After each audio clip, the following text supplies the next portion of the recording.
Good evening, everybody, and welcome to the Dental Show Live. It is Thursday night and it's date night with Dental, where we bring you conversations that you really want to hear about. We've done education last week, which was fantastic. Should you be taking your child to private school or, traditional education, normal school, or homeschooling? A lot of people are now doing homeschooling. And so we had a great topic last week, Sunday, about education. And then, previously we've done about mortgages, how to get a mortgage in Ghana. What is the process like? We've done real estate, looking at, the property ladder, how to buy your first property in Ghana. What else we've done? A whole range of topics.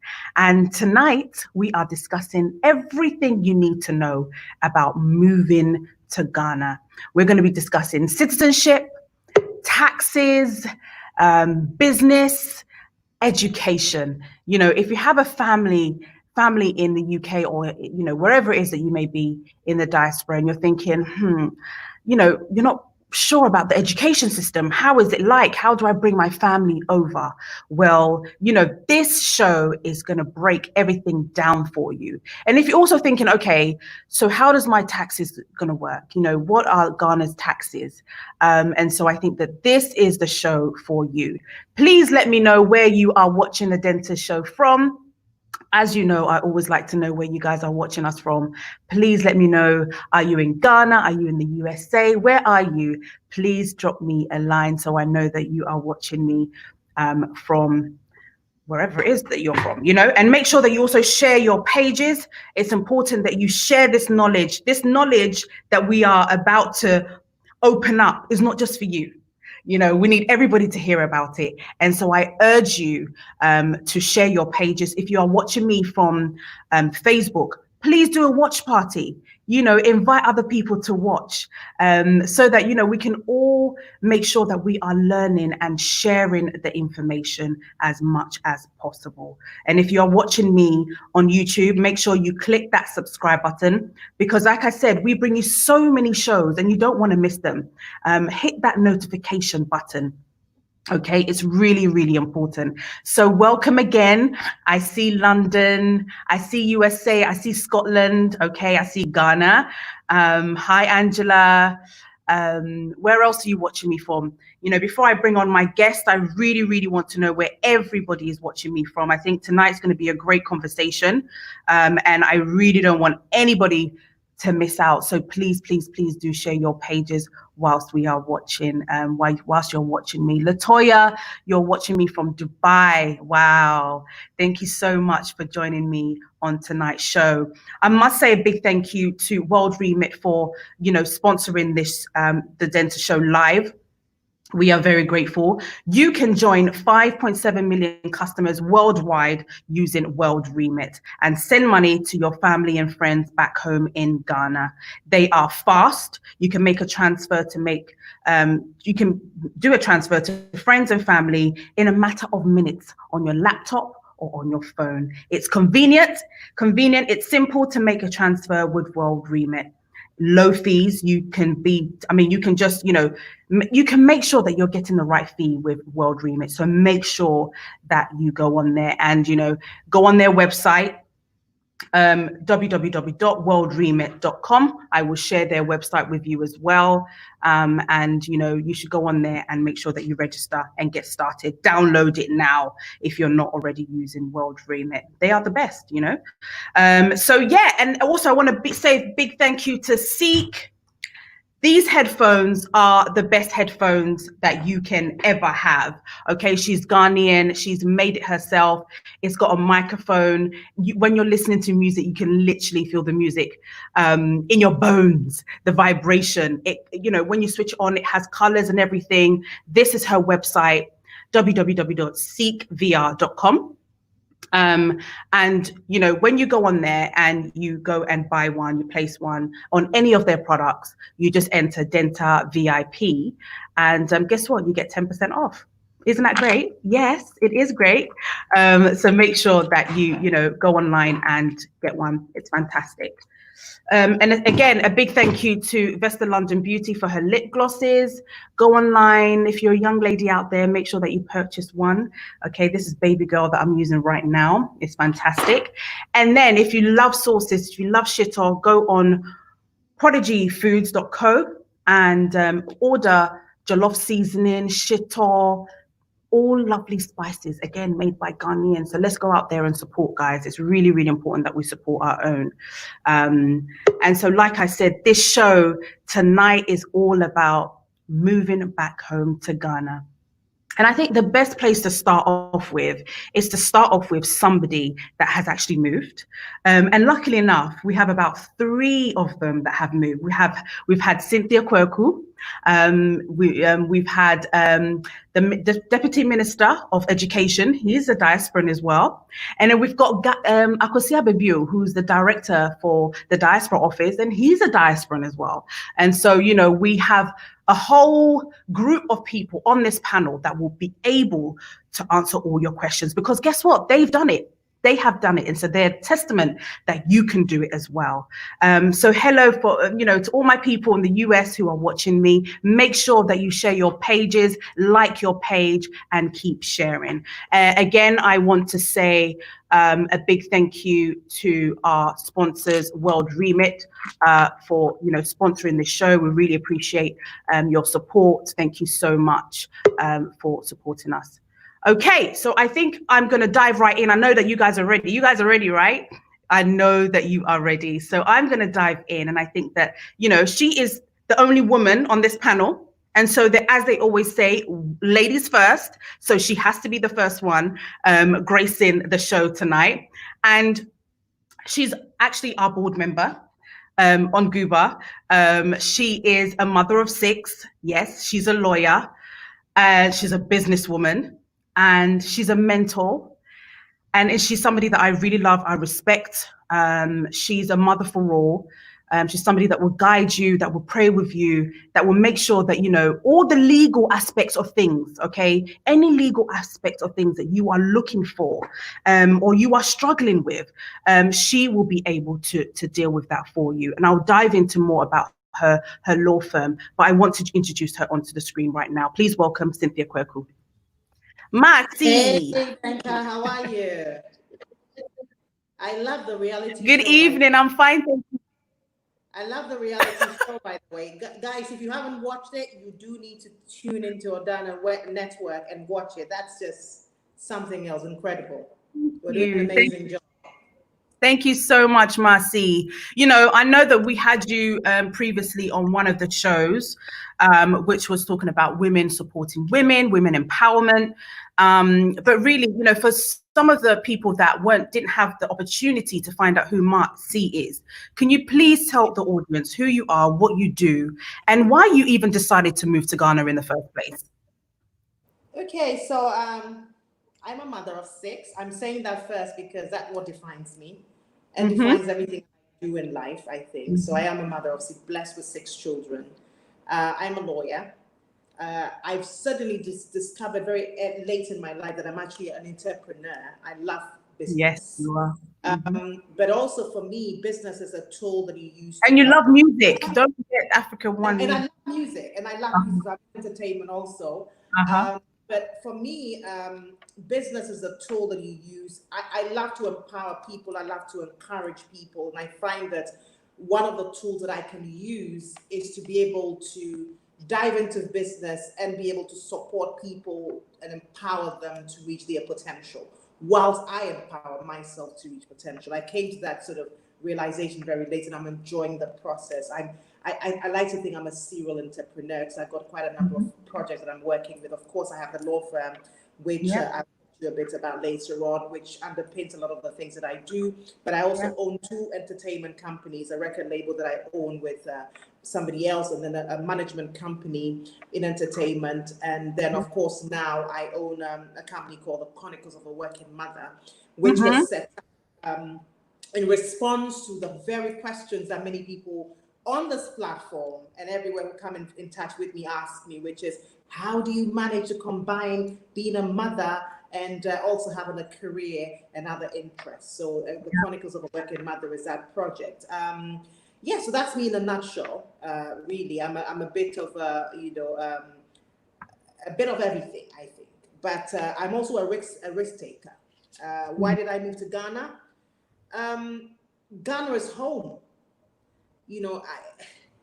No matter where I go, and I think my parents are very instrumental in building this. My parents, I loved growing up when, some parts when I lived in Ghana, I have friends in Ghana. I consider Ghana my spiritual home.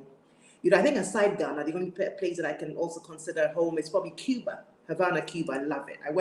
I've been to Havana a few times. I love it. But I'm just one of those people who always wanted to come home, whether it was when I was studying in the UK when I was younger, but coming home is my thing, it's my peace.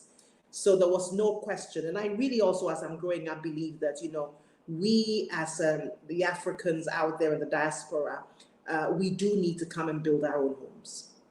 And so for me, coming to Ghana was bringing the skills that I learned from outside and coming to contribute to the building of my country and then the continent at large. So for me, Ghana is my spiritual home.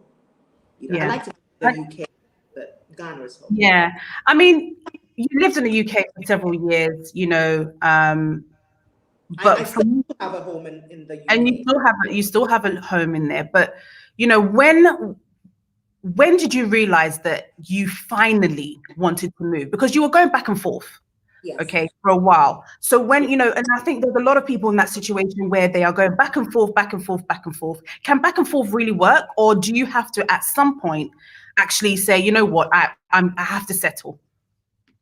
I think for me, the realization came, it was, to be honest, it was when I got to the point, I had 6 children. I had my 6th child.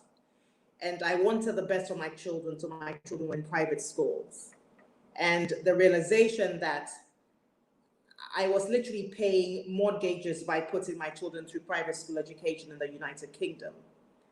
And also pressure from my mother that, look, you do need to bring the children back because they need classmates. That's how she always said it. And I also felt that as African children, it was very important for them to know about where they're coming from.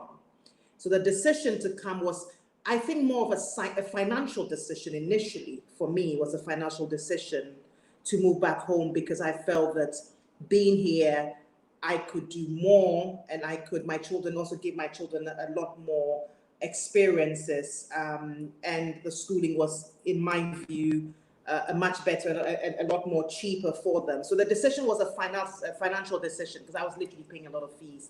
And I also wanted to do something different in the corporate world. I felt that I had gained so many skills and I wanted to come and just contribute and do something special.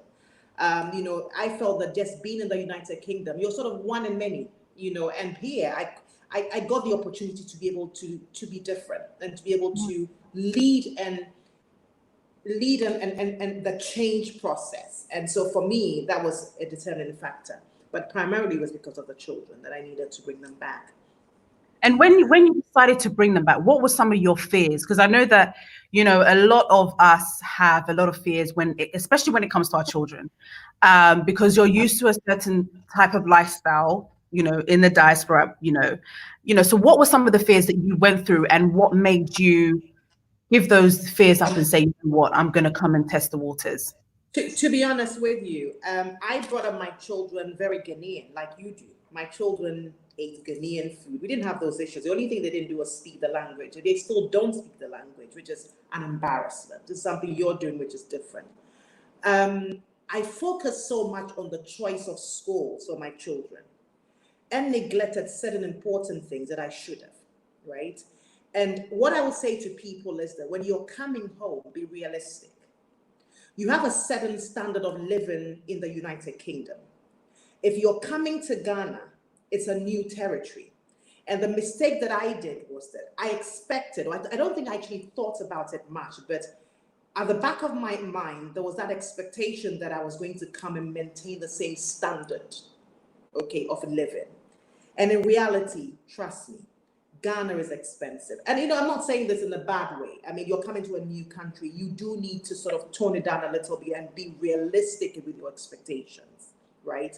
Because if you're not, you may come and within a short time you realize that no matter how much money you have saved, you have not got enough to be able to survive. So for me, if I had to do it again the first time, it would be realistic. Do your due diligence. And trust me, cut your coat according to the cloth that you've got. Okay? Don't look at what other people are doing, right? Because trust me, there's so much pressure. You come into this country and everybody around you seems to be doing very well, driving the biggest cars, living in the plushest neighborhoods. You don't know how they got there. And if you allow that pressure to take over, you might end up being in a situation where you're keeping up with the Joneses and you don't need. So for me, it's about due diligence. Come and pitch yourself where you need to be prepared to take a seat back, be prepared to make some sacrifices. For me at the time, the education of my children was the most important thing. I wasn't going to compromise on that because I wanted them to be able to have a seamless education. They went, public school in the United Kingdom. So I chose an international school. For me, that's what I wanted. And for a very short time, I lived with my mother. Actually, the kids came before me. I joined them much later. And I did not, live in the plushest neighborhood. I just made sure that we had to start from somewhere. When you go to the United Kingdom, it's very rare, unless you're on a certain salary bracket or you're extremely wealthy, you're not going to be living in places like Chelsea in some plush neighborhood. So why is it that when we come back home to Ghana, we expect that this should be the case? I mean, if you already have a house that you built and all of those things, fine. But if you haven't, you do need to take it as an experience, and you do need to be realistic about the expectations and set yourself together. The second thing I would say, and I'm sure I'll dive into a lot of this, that we don't do enough due diligence. You'll be amazed how, we pay taxes in the United Kingdom. We do all of those things in the United Kingdom. But when we're coming here, we're setting up a business. We don't really factor in so many different things. And then we come here, then we have a shock, So there's quite a lot that I'll delve into later on. But for me, I think it's just be realistic. Be realistic with yourself. Because I think, and I'm glad you've touched on being realistic, because I think when we come on holiday, it's holiday mode, and I think that we Christmas get it. is not part of it. You wouldn't see anything at Christmas. Come to Ghana when it's not Christmas. Absolutely, because the money that you probably spend at Christmas, you cannot spend that like how you would if you were living in Ghana, because you come for a period of time, 2, 3 weeks, 4 weeks, you've got a little, pounds you change into the cities, and it's a lot, and you end up spending all of it before you go. But then you realize that actually that was a lot of money that probably in the UK or US you wouldn't be spending that. No, you but wouldn't. Holiday mode, you forget to that, like you actually need to balance that when you come and live for in reality. I mean, there's a lot we will touch on, and I think that the audience listening, I'm going to try and be as real with you as I can about my experiences, because if I had to do it again, there were certain things that I wouldn't do the way that I did them. I had 2 opportunities to go and come back, and I think the second time I sort of figured it out. The first time I was like, this hotshot lawyer who's coming in and keeping up appearances and all the foolishness that comes. But we'll talk about that later on. Okay. All right. Fantastic. And I think I'm going to bring you back on. I'm just going to introduce all my speakers, and I'll bring you all back on discuss the topic for this evening. Awesome. And I think that I'm going to now invite Dominic. Dominic's screen, unfortunately, is not working, but we can hear him, which is the most important thing. He is the director for migration unit at the Ministry of Interior, and I'm honored to have him because I know a lot of you have, been asking about citizenship, about dual citizenship, about, all of these things that you're thinking about whilst you're trying to, move back home to Ghana. And he's the right person to really discuss that and give us, some answers on what the government is doing currently on citizenship and on how, we can be able to settle in Ghana or work permits or whatever it is. And so please welcome Dominic Ajimai on the platform. Hi, Hello. Dominic.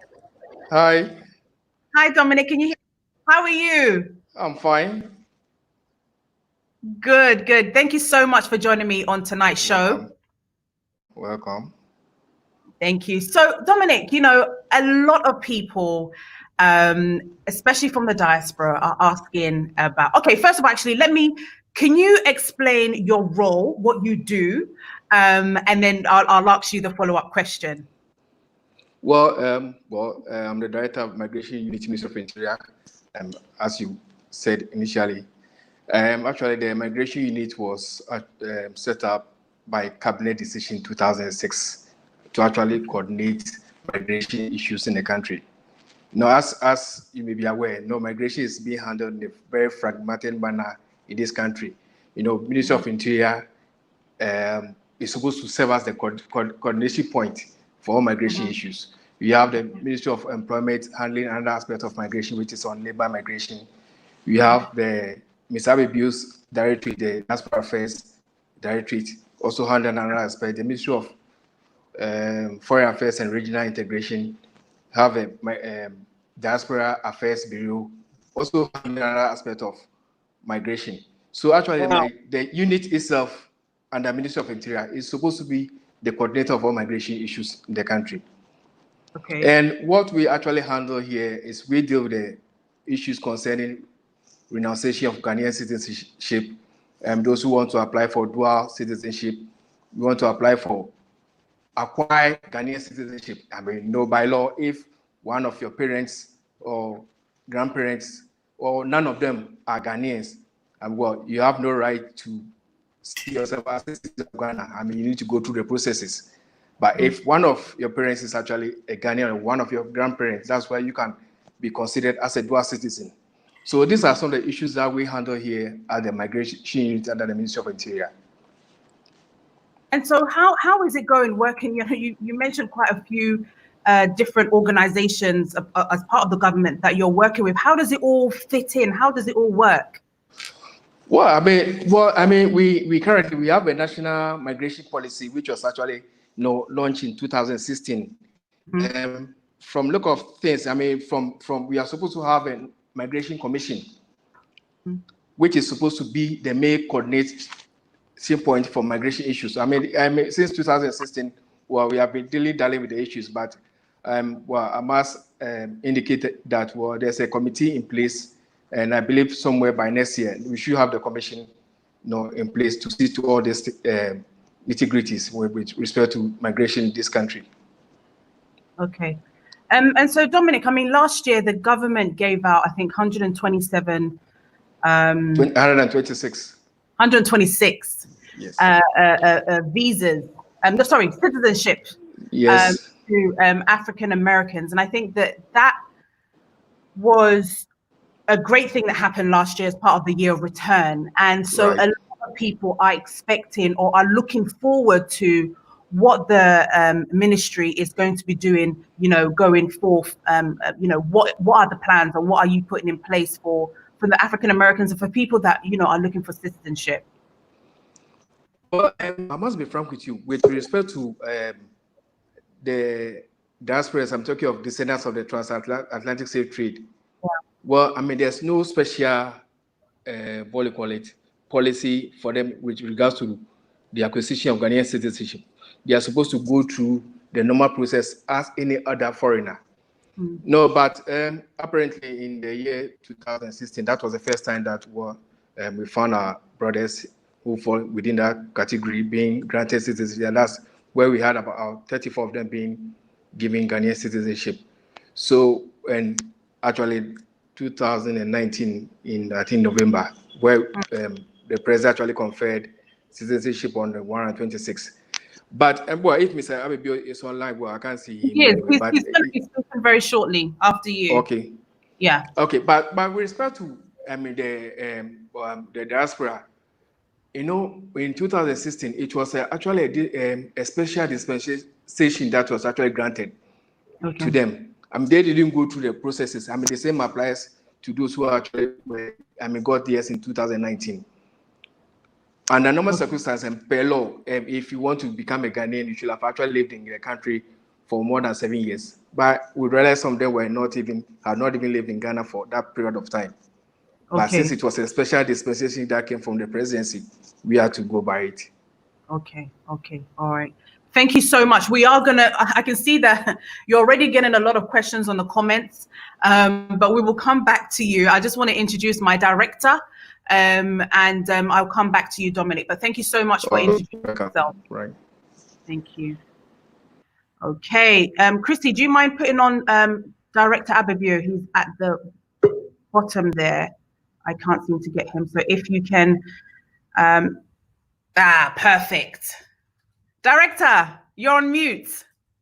Hello, hi. Good evening, every one of you, all over the world. I believe that people have tuned in from the US, etc., the UK, and all other places, Europe and Ghana and Africa and everywhere. So evening to all from Ghana. Thank you. Thank you. Director, thank you so much for joining me on tonight's show.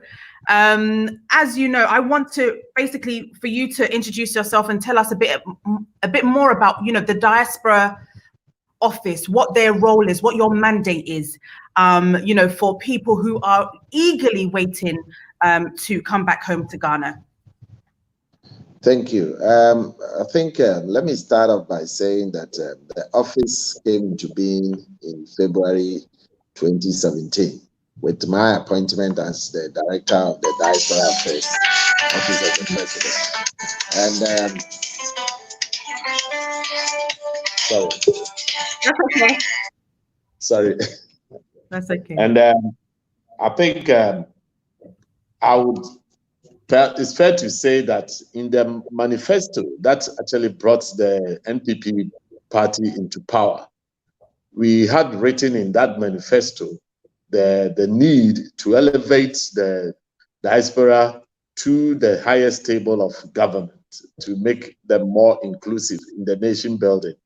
So that is one of the achievements of this government as having fulfilled a campaign promise, a manifesto that was, pledged to the people in the diaspora that when they come to power, they were going to make sure that the diaspora became, more recognized and more representative at the highest table of governance. And lo and behold, come February 2017, that was indeed established by the president. So as we currently sit in the office of the president, our main objective, our main role is to play advocacy on behalf of the people of the diaspora to make sure that the issues that confront the diaspora can be heard as quickly as possible, can be put on the table for discussions, to be drawn attention to. And that is what we have been doing. So comprising of a few of us at the office of the president, myself, my deputy, and an administrator, then supported by a youth ambassador. We have, of course, some national service personnel who are also assisted. So that skeleton staff is basically to anchor or relay the issues that relate to the diaspora. And I'm glad that, a typical example has already been mentioned as to regards the citizenship, where the office has been able to raise the issue that confronted a lot of the, not just African Americans, but the Africans from the heritage, background who have, so basically it's not just African Americans, but the Caribbeans and people living everywhere. Some of them had, come from all over the place. And they, as has been pointed out by the director from the Ministry of Interior, they deal with the citizenship, but we were concerned with just raising the issues up, bringing it up, and forwarding their request to the president for him to essentially grant that permission for them to be given the citizenship. So the advocacy role, we also do work for anyone who is coming from the diaspora who intends to undertake any business initiative and who comes up against some roadblocks. We would intervene. We would really try to see how those roadblocks can be removed.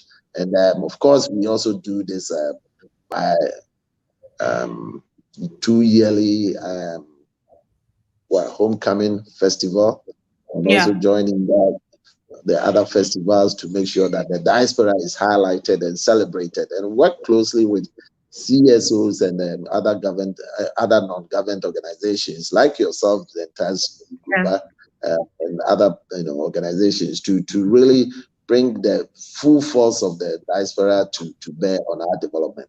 We are championing and leading in that in respect of fighting for the cost of transfer of remittances to be lowered, so that people who transfer money get the maximum out of whatever transfer they are making to their loved ones, to their families, for the important projects that they are undertaking in the country.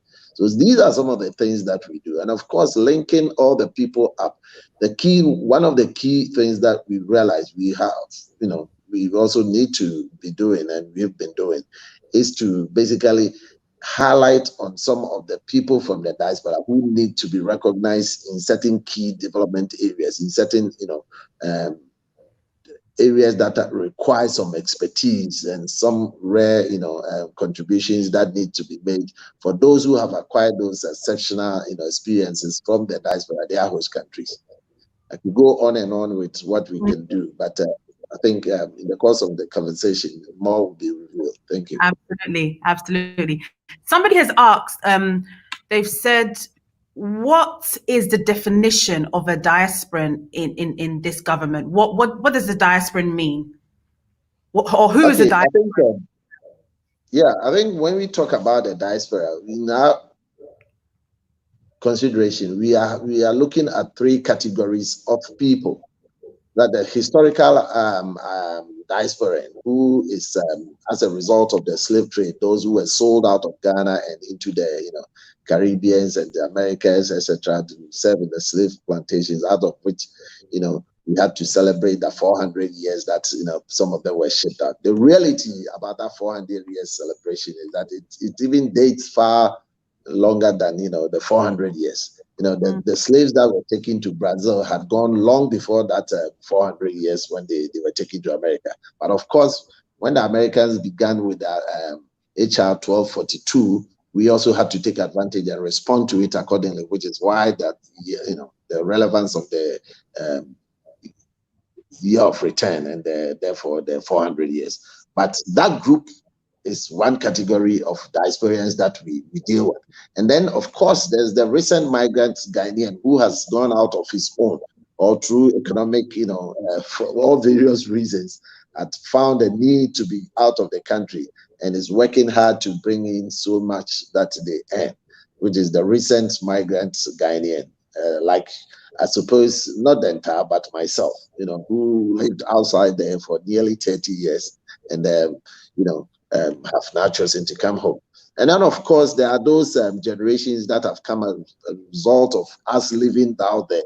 The kids, the youth, the third generation, the nth generation of all those Ghanaians, or those who have any interest in Ghana. So then, by extension, we are saying that anyone in the diaspora, essentially of that origin of the black race, who has got any interest in Ghana, we are prepared to look at you as a diasporian of Ghanaian interest.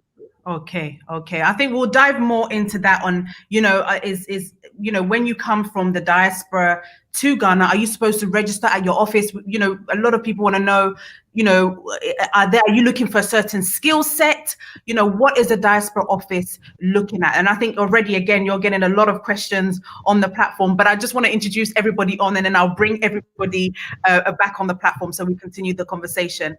So I must invite now Samuel, who is the Assistant Commissioner at the Ghana Revenue Authority. He has been so supportive, actually introduced to us by Mr. Ababio at the Guba Careers, and we have loved him since. We have used him since, on our platform to really educate us on, the revenue side, on the taxes side. It's something that, we tend to forget. And so I'll introduce Chrissy, if you don't mind taking Mr. Ababio off, and I'll put Samuel on. Good evening, Samuel. Hi, Lenta, how are you? I'm doing fantastically well. How are you? Good. I'm proud It's of good you. to see you. Obviously, I saw you in February at the Guba Careers. Yes. So, Samuel, for my viewers who are watching, if you don't mind just giving them a little background of what you do, what the Ghana Revenue Authority does, and and how people from the diaspora can get support, or what information that they need as people in the diaspora. Oh, Ghana Revenue Authority is a revenue wing of the executive of the government. Every government has a executive, legislature, and the judiciary. The legislature prepares the laws, the parliament, they prepare laws, the judiciary interpret the laws, the executive rule. The executive is the president, the vice president, the ministers, metropolitan, other chief executives who run. So Ghana Revenue Authority is a constitutional body which does a revenue wing. That's the revenue wing of the government. They prepare money for the government to run the country. And then the Controller Accountant General is the expenditure wing. The Auditor General sits on top of the two and check the two. So basically, we mobilize money, revenue for development, for national development, and for good governance. That's basically what Ghana Revenue Authority does. And we have. Okay, all right. And so, so when somebody comes from the diaspora, has set up a business, what is the process? What do they have to look at in terms of, GRA, so they don't get into trouble? They are supposed to register first with the Register General. And then if you are also with the, or you may also go to the investment center if it's big investment beyond some limit. Otherwise, basically, after that, you move to Ghana Revenue Authority to register so that you can pay your taxes, because you are not going to generate income, and every income must be taxable. So Okay. we are interested in the income that you make, the profit that you make. Okay, so do all registered businesses in Ghana need to pay taxes, whether or not they turn over profits or not? You are supposed to file with us. Some do not pay this. For example, the NGOs are not supposed to pay. But if it's a real business, a business that makes profit, then you must pay. Okay. So if a person officially sets up a new business in Ghana, what percentage of the profits go into taxes? Well, in Ghana, the corporate tax is 25%, but the other rates for other taxes. Okay. The main corporate tax is 25%. Okay. But if it's an individual, then we use a graduated rate in taxing you. Okay. So what about if you have a business in the UK and you have a business in Ghana? How would the taxes worked out so you're not paying more taxes than you should be? Well, we have a double taxation agreement with UK, in fact, with about 9 or 10 different countries. The UK, Okay. France, Italy, Germany, and others, but not the US. I mean, most of them are European countries. We have those countries that we have double taxation agreement with. What happens in that situation? In that situation, there's a law that regulates it. There's a treaty, double taxation treaty that regulates it. So we don't want you to pay double taxes. So there's a way of working it out, said that you pay lesser in Ghana here. Okay. All right, we're going to delve in more into the conversation a bit later, but I just wanted to introduce you to my guests and my viewers who are watching. And now I'm going to bring on the Deputy Minister of Education, Christy. I don't know whether you can add him for me whilst I take Samuel off. I hope you guys are enjoying the show. Please make sure that you are sharing your pages. I'm going to be taking your questions very early on today because I know that you have a lot of questions for my guests on the platform. Christy, I don't know whether you can see the Deputy Minister. He's the one next to Abebio. If you can just add him, that would be fantastic. And again, I just want to say a big thank you to World Remit for sponsoring the Denta Show live. We really do appreciate your support. So let's see if we can get the deputy. If we can get the Deputy Education Minister on. Bear with me 1 second.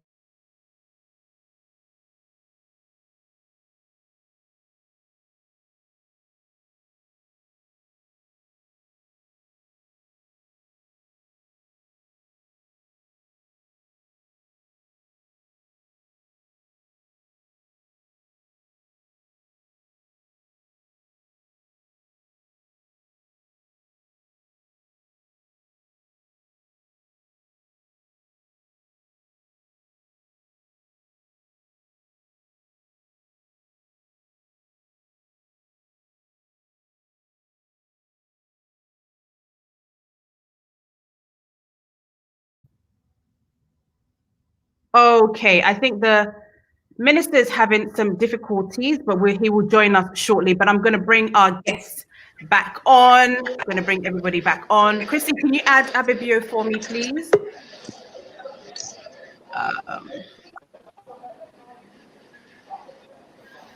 Chrissy, if you can add Mr. Abibio for me, that'll be great. Fantastic. Okay. Right. We seem to be having a little difficulty in terms of getting the deputy minister, but we will start the conversation right away. So, Mr. Abibio, I think I'll start with you. Can you hear me? You're on mute at the moment. I'm fine. I heard you. Okay. So when somebody, decides to come to Ghana, are they supposed to register at the Diaspora office? What is the process? I think ideally it would be good if anybody comes to Ghana and finds his way to register with us. But essentially, the individual registrations are not of the highest priority for now, because through the National Identity Authority, there is that initiative to register Ghanaians living outside. And therefore, for any Ghanaian who comes into the country, it is also right that it is the appropriate agency that deals with your registration. Hopefully, eventually, when everything is in place, when all the registration has been made, and one is reporting from it, it would be very easy to select, say, all those who have registered and have this link to this or have lived here or are still living here. That report would enable everybody to get what they want from that National Identity Authority database, and therefore we are not going to be duplicating that effort as far as registering Ghanaians are concerned. But they are of interest to us. The embassies and the other agencies have been dealing with those registration to some extent, and we have been keen to register the groups that are of interest to us, that have got some working relations. For instance, the Triple AG of America is registered with us. GUBA is registered with us. All other interested organizations are registering with us. There is this Diaspora, which is basically those who are diaspora in Ghana, who Diaspora. And then, of course, there's also the political diasporian groups like the DPG,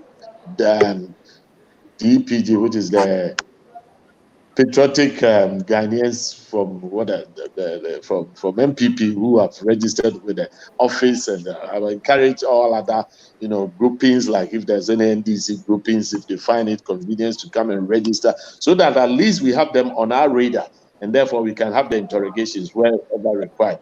In a case where, for instance, we were dealing with the electoral commissioner, and some issues that were of interest to the diaspora were concerned, we needed to build that consensus. The Diaspora Affairs Office has taken it upon himself to introduce ourselves to all the key stakeholders, all the major players. We've been to the, office of the former presidents like Rawlings, like before, like everyone, the minority leader, the majority leader. All these people are of interest to us. So it's that those key institutions and groupings and that we need to do our advocacy through that are of interest to us, because essentially our job remains fighting on the issues that relate to the diaspora and pushing those agendas to the highest table and making sure that it gets addressed. As for instance, when it came to this issue, whether imports, duties, etc., we were quite we played that leadership role that was required in trying to push it. In the current situation where this citizenship thing is also of interest, we are working closely with Interior, and through finance, there is a committee that is really trying to see whether we can come out with something that would address all the issues that came up during the year of return regarding citizenship. So that is what we have been doing, and that's what we require people to be aware, not so much with the individual registration. Of course, when people can choose to, register with us, and we know that they are here, they are in the country, etc. But it's those groupings that are very much of interest to us. Okay. So now, Africa seems to be the focus of the world. Why would you encourage diasporans to move back to Ghana or Africa in general? I think it's quite obvious that we are not just acting in isolation, but across Africa, the recognition for us to have that linkage with our people as a resource, as additional, numbers. That's, should I put it in a tree language to say, in Samanfo, even the dead are looking for more people to join them. So we, the living ones, are constantly adding. And that we recognize the potential that they bring on to bear as far as our development is concerned. So we are actively, courting their involvement, and with therefore the year of return, and therefore so many initiatives, therefore the diaspora, homecoming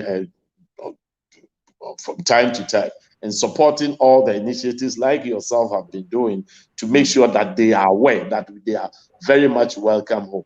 I suppose, if they come on board, the ideas and the expertise and the network that they come with is something that is going to be very, very valuable. And of course, even before they come on board, they have been contributing through their remittances, which is about 3 points something billion. And if you think about it, if they are contributing so much, then you would encourage them to come and even play a bigger role. And that's what it's all about, to make sure that they can come in. And then, of course, I suppose it's also fair to relate it to these contemporary issues that, especially in America, what the issues that confront the African Americans, how they are being made to feel so unwanted. It's only right that Ghana, as a country, with our leadership in Pan-Africanism, we should lend that hand in getting them a place to feel, to know where they can call home. So this is all part of the bigger agenda, making it a place, and then leading Africa in that recognition, in that respect, making Ghana the gateway. We are not just welcoming people to Ghana, but through Ghana to Africa, and of course to make sure that the Black continent can be be built and be made a force to reckon with in the overall scheme of things. Okay. Oh, we have the minister on. Hello, Honorable. Hello. Oh, fantastic. I'm glad that we finally managed to get you on. I know that you're having technical difficulties in terms of your video not working. The same with Dominic, but thank you so much for joining us on tonight's show. Thank you for inviting me. You're very welcome, Honorable. I just wanted to basically say, you're somebody from the diaspora, okay? And I want to know from your background, what you were doing in the US before you came to Ghana to be this amazing Deputy Minister of Education. Okay, thank you for the opportunity. I was in the US for about close to 26 years, and I taught high school mathematics and then computer science. And after 10 years, I decided to build charter schools.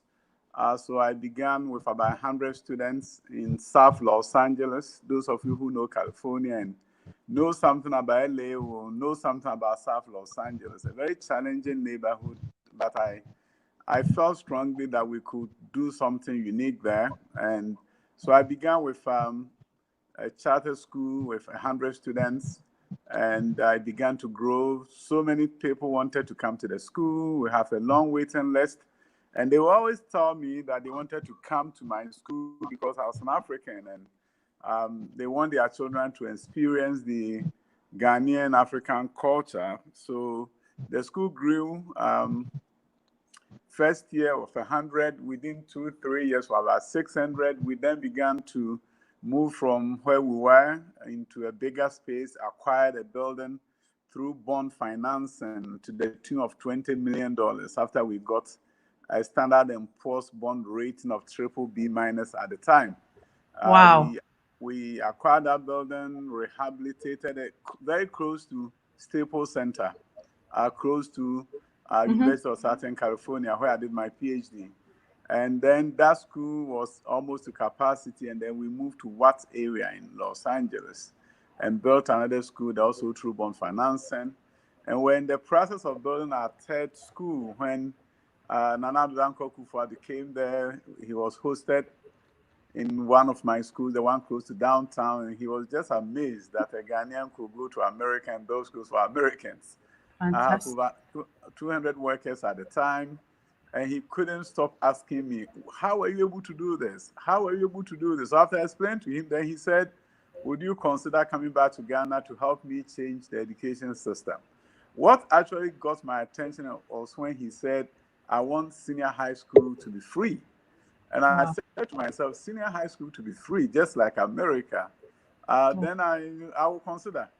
So I met with a mentor of mine who happens to be the former Black congressman from California, Mervyn Dimley, who also was a former lieutenant governor. He was my mentor. So I had a lunch with him at the Sizzlers one afternoon, and I asked him, do I go to Ghana or stay here? And then he said, he didn't even pause. He said, yeah, I'll tell you one thing. We are very fascinated by the work you're doing in LA. Your schools are, of course, at the top most level in terms of ranking. But I think America can do without you. But maybe your country cannot do without you. He said it without any emotion, but I was touched. I felt like, wow, this guy spoke to my soul.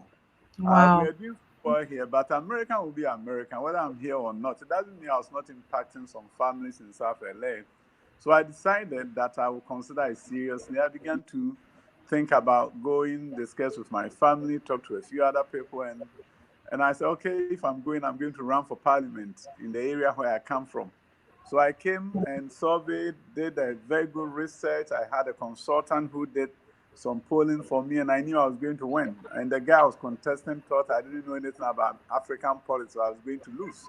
But I felt politics was the same anywhere in the world. And that once I knew the fundamentals, I was going to win. And in fact, I won with 72% of the delegate votes. Wow. And then move on to do the general election. And after that, I went to parliament, and Nana said, hey, why don't you become a deputy minister? I felt, okay, I would do it. It wasn't so much about the position to me. It was about the opportunity to make a difference in the life of many, many families. I was touching thousands of families, but I felt I could make an impact on millions of families in Ghana. So I came, and I've enjoyed every bit of it. I've enjoyed the fact that I have to be mostly on TV, communicating, making a case for free senior high school. And then we had to bring about into focus on American innovation, which is called year-round schools. And with that, we'll be able to increase enrollment of high school students from 800,000 to 1.2 million students before we shut down because of the COVID pandemic. So those are things that I believe that you bring the diaspora innovation, add it to Ghanaian determination, and you can bring about transformation, because there are many things that we've done that I believe, I'm not taking credit for it, but I believe that by brainstorming and adding a diasporian perspective in terms of American perspective and other things, we're able to do things differently, and we are making progress in Ghana. So I think that's what I'll say for now. If you have any other so I think there are 4 things that I've just taken from what you've just said. When the president came to speak to you about moving back to Ghana, you mentioned that you went to see a mentor. You spoke to somebody, okay? So that I think that is one valid point, that you spoke to your mentor, and you also spoke to family and friends and other people, okay? And then you said that when you came, you surveyed and you did research. Okay, so it wasn't like you just, when you got here, you just wanted to just go and do, enter politics, but you actually did your survey, your research. And the other thing that you mentioned was that you wanted to make a difference. Okay, you wanted to make a difference. And another thing that you've just mentioned is that the importance of the brainstorming with the diasporans. I think that when we bring our knowledge and our skills, we can also make a difference in Ghana. So from the things that I've touched on, how important really are they for people who are looking to come back to Ghana? I think it's so important. First of all, you really have to make a decision that you know is going to impact the rest of your life. And as a result, it's something that you need to really look into it serious. As you have clearly and well articulated in terms of the summary, I was doing so well in the US. And for most people, I was crazy coming back. I mean, I was making a lot of money in terms of salary, and then I was impacting so many people. I mean, I was attaining the American dream. Yeah. In every regard, from recognition to growing. Somebody who grew up very poor in Ghana, almost did not go to high school, and find myself employing people, giving opportunity to them, making an impact. And the question was, why should you leave all that when you've made the American dream to come back to Ghana? And the only thing that convinced me was making an impact more, a bigger impact, a greater impact. And I also felt strongly that if the education transformation that we want to see in Ghana is going to happen, I cannot be on the sidelines. Putting myself, I actually built a private senior high school, which I recently gave to the community and to the government. I could have gone into a private, build senior high school, build junior high schools, make an impact in Ghana, make a lot of money. But I also felt that if I was going to make a greater impact, I needed to seize the political platform where I could speak my mind and express my opinions without any inhibition, where I was not begging for the change to happen, but was in the driver's seat, and I could bring about the change that people have been talking about for so many years. And one thing that I really told people when I was coming back, because they always said that you are going to fail, Ghanaians will not pay listening to you, and they would think because you come to America, you think you know it all. And I always told them that if I come to Ghana and Ghanaians don't understand me when I communicate with them, it's my fault and not their fault. It's because I wouldn't have found a way to communicate with them. That's why they will not understand me. So I took the position that if I'm not able to do well, it means I have not positioned myself to do well. It's not because Ghanaians don't want me to do well. So I came with the understanding that there will be challenges, but I also believe that I'll be up to it. And did my research, and also really told myself that I think I can use the political platform to help bring about education transformation. So, Doc, do you think that we can have the African dream just like the American dream? Oh, yes. The idea is now the African nightmare, so to speak. Everything that we envisage, we think it will turn out worse than we even started. And we can see it in our movies, for example, Kumawood movies and other movies. We don't see pursuit of happiness. You don't see rag to riches story. You don't see lifting yourself by your bootstraps. It's always going to be about something that went so bad. Recently, somebody wrote a book and brought it to the ministry so that I could review and adopt for students to read. And it was about 2 children who were bitten by mosquitoes. And so I brought the book home and gave it to my 11-year-old son. I said, Junior, read this book. He read it. I came back home and he said, Daddy, the books read so well. The author is very good.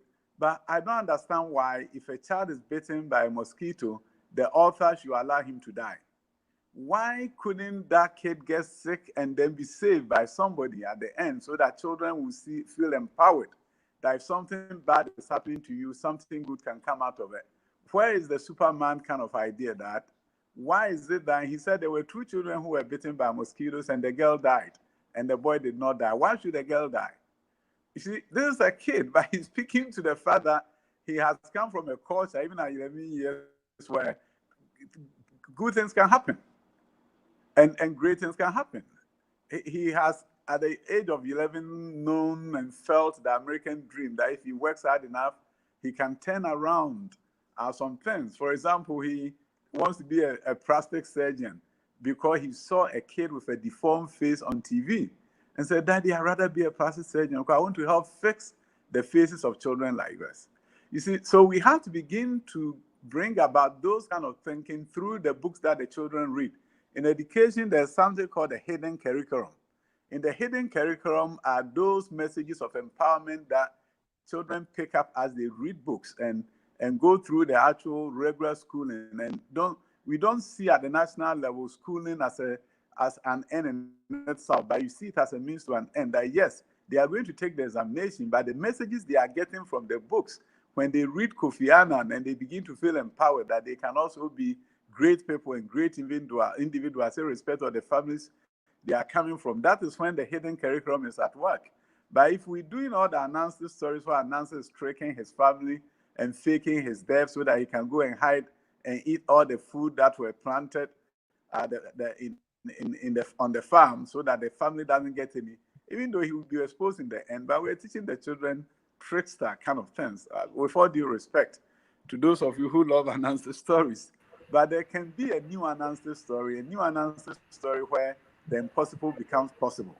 A new Anansi story where children feel like, wow, I can be a great person, because Anansi was nobody and he grew up becoming a great individual who's contributed to the well-being of. So yes, that African dream is possible, but we have to begin to look at our curriculum, begin to look at education system and the message that children are picking up every day by reading stories that we write for them, so that it becomes something that is internally built. And then we begin to look at the fact that, and I'll stop here from here. I believe that it's not the prosperity of Ghana or Africa is not about money, it's about ideas. And I'll just give you one example. When we started free senior high school, the president promised that he will phase it out 5 to 7 years. And it meant that we were going to need $1.5 billion to build education infrastructure from KG all the way to the university. And no country was going to give us 1.5 billion. So through brainstorming, we realized, and with the leadership of the president, came to the conclusion that we can securitize Get Fund, take 40% of the revenue that we were going to get from Get Fund through VAT within the next 10 years, just take 40% of it, borrow $1.5 billion, build all the schools that we need so that we can face away, we can take away double track, and then continue to build more university infrastructure and basic school infrastructure of the 1.5 billion, and transform the education landscape so that anybody who wants to go to senior high school can go, and we can change all the schools from double track to single track. Now, we did not borrow money from abroad. We did not do anything other than think and see that if Americans build schools through bonds at their local levels, and they use that money to build the schools after they pass the bond, and then raise the money from the bonds and the communities pay it back within a period of time, why can't we do same in Ghana? So it didn't mean we needed the money sitting there, but ideas brought about the money. And with that, 1 billion has been raised, and buildings, high school buildings, basic school, university, college of education buildings are springing up everywhere.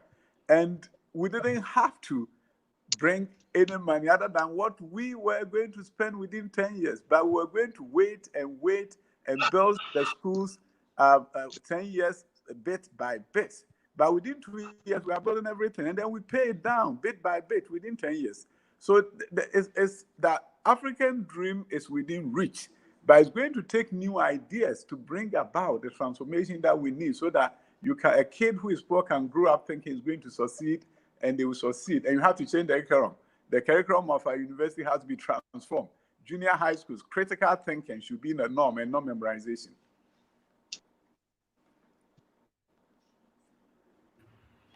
Wow, impactful, honestly, honorable. And I'm so glad you touched upon your 11-year-old that is also in Ghana. A lot of us that are in the diaspora, when we're thinking about bringing our children over, we're very hesitant about it.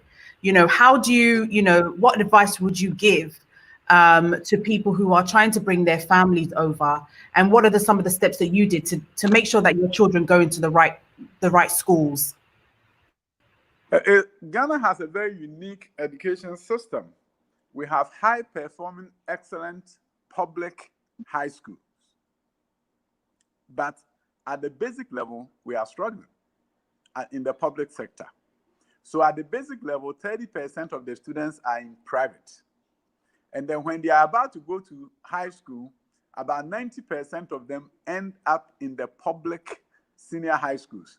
We have a top tier schools, about 60 of them.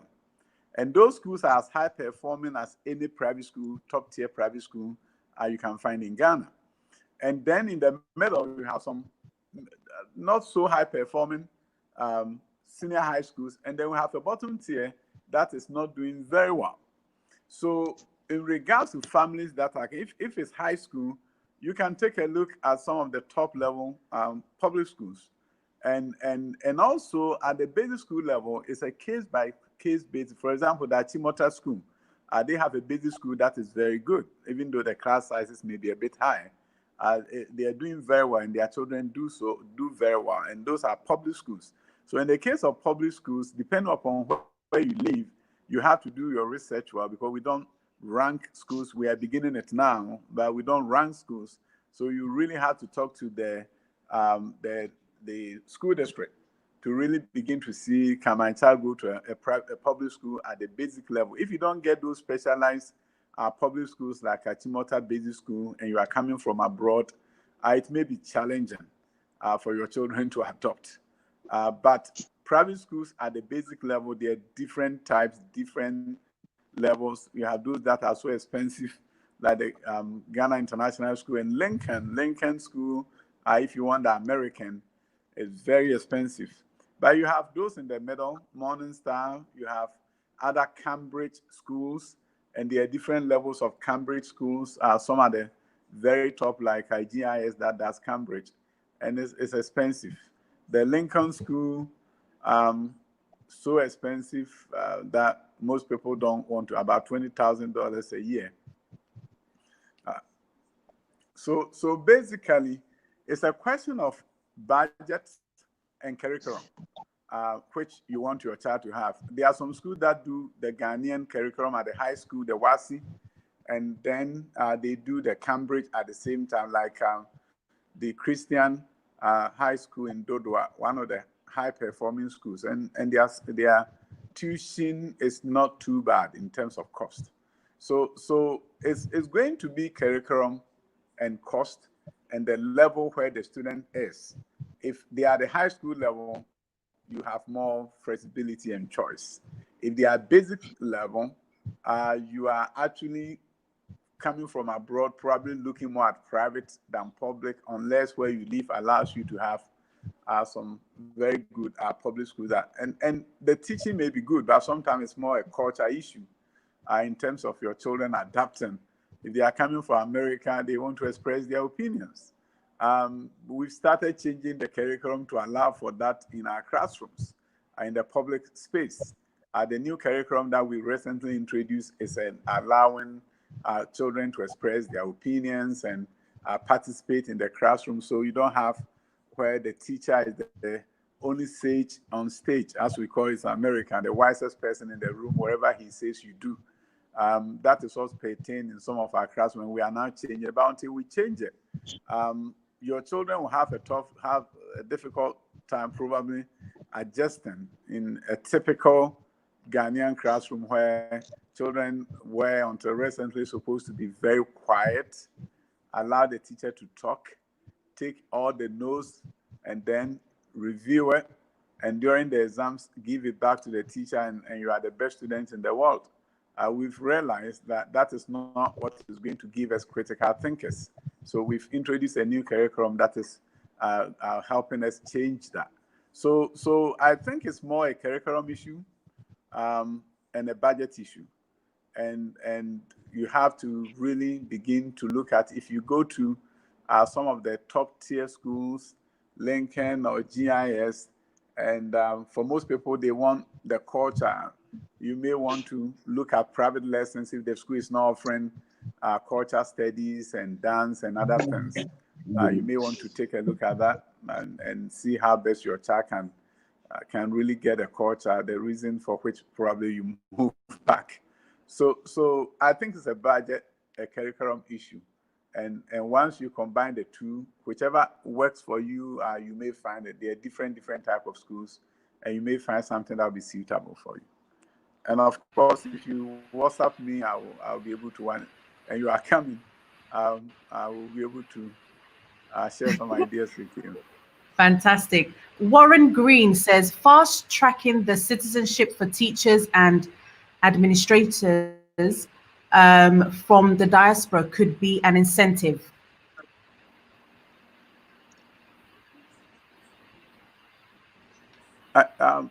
Is that a question for me or a comment? I think, yeah, Director. I think, is this something that go on. That is an idea that we can discuss. Okay. If you want to teach, or maybe if you want to head a school, we need people who really can bring a different dimension to school leadership. Because over the years, we've never done school administration certification. So people come into administration after teaching for a certain number of years, and a number of times we have challenges. So actually the minister has begun a process to get them trained. And I think somebody with experience who wants to be a school administrator, those are things that we can talk to a diaspora guy and see my brother and see how we can help people like that, because we truly need high school administrators and basic school administrators for that matter. Yeah, because another person has put, Dr. Yao, how can those in the diaspora get involved in the educational system? I think there are so many opportunities. There are some people who are starting small schools. They come in, they start a school, because you see, people want quality education for their children, and they are yearning to give their children what they did not get. So there are people who come in, they start small, and then they move up. There are people who also come in and they help others who have started their school to turn it around, because that is the missing link. There are people with money in Ghana, they set up the school so nicely, but they don't have education background, and a number of times the schools don't do well. And so I think it's something that we can work with diaspora affairs and make sure if we can reach out for school to say, okay, I need somebody who can head my school with this qualification, and just initially been communicating via a platform. They can begin to get people who say, hey, I want to move back, and when I come, I want to be part of a school and help transform the school, bring my experience to Ghana. We need experience. We truly need experience. We need a new way of teaching and learning, a new way of empowering children, a new way of really changing the mindset of the children to know that they can be anybody that they want to be. And if you haven't experienced it, it's difficult for you to impart it. Yeah. Somebody's written, is the only option for solid high quality education in Ghana only private schools? Oh, no. I think I said that your top performing schools, majority of them at the high school level are your public schools. You have Wesley Girls, Holy Child, and they are free boarding schools that are public, and because of the free senior high school, if you're a Ghanaian, it's free. And if you are non-Ghanaian, they have a system to allow you come in and you pay something. It's not too expensive. So no, the only option is not private schools. But I also explained to you that at the lower level, from KG to junior high school, for somebody coming from abroad, you are more likely to have opportunity for your children in the private sector. But depending upon the area that you live, there are also some very good public basic schools that your children can attend. Okay. All right. So before I let you go, because I know your time, and there's a lot of questions for the other panelists that is boiling up that Mr. Abebu and Dominic need to answer. So before I let you go, what are the investment opportunities for the diaspora? Like you said, they may be people in America, UK that they want to invest in the Ministry of Education. How does one go about it? How does, where do you submit your proposal? Who do you talk to? I think it depends upon what you want to do. There are some people who want to be consultants and they bring their CV, and then we're able to give it to other agencies that may have opportunities for them. If you really want to start a school, your starting point will be you have to go to the inspectorate division of the National Inspectorate Board. Now it's National Inspectorate Authority. That's the place that you start, because they will be able to let you know the landscape in terms of regulations and how you can be approved to start a school. And then they can give you a rundown of the various type of schools that are out there, the ones with the Montessori, which is like the emerging trend now at the basic level. So many Montessori schools are being set up, and they have training programs for the people who want to set them up. So it all comes down to making that first contact, either by email or phone call, in-person visit when it's possible, to the NIB or the National Inspectorate Authority. But if you have any challenges, if you WhatsApp me, I check my WhatsApp from time to time, or email. I'll share your email with people. Are you okay with that? The email is perfect, and I'll be able to respond to them. Okay, all right. Well, thank you so much for joining us on the show tonight. I don't know whether you have your last words of people who are thinking of moving. What is your, last advice or words of encouragement for them to come back home? I think there's no better place than home. I'll tell you that. I was doing so well in America, but I wake up every day and I'm excited. I can't wait. Going to bed, I can't wait to wake up. In America, going to bed, I was dreading what's going to happen with these children tomorrow. And of course, I had a greater responsibility, maintaining payroll and other things. But the bottom line is, if you are doing something, your heart is into it, and you are thinking legacy, it becomes much easier for you, because somehow you become, I'll say, you get more energy. Because you know that what you are doing is going to make an impact, and I think the critical thing though is to begin to find where your passion is. If the passion is there, and maybe you want to also read The Infinite Game, the book by Seneca. Once you read The Infinite Game and you begin to see, okay, what I'm going to do is going to make an impact on generations. I may not see the results today, but it's going to make that impact that I want, and it's also going to make me money. That is where the sweet spot is, when something you love to do can also make you money, and your business plan confirms that it can bring about that, if not short term, medium term, long term. And talk to people, get a mentor, look at somebody that can encourage you, and somebody who can direct you to the right people, connections. And that's why I heard somebody saying that your children should have classmates.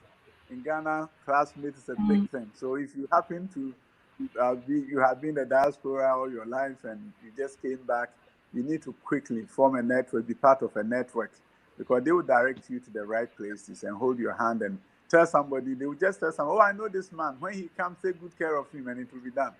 It's the same everywhere in the world, but in Ghana, it's even more profound. Thank you so much, Honorable. You have been absolutely so inspiring, which I knew you would be.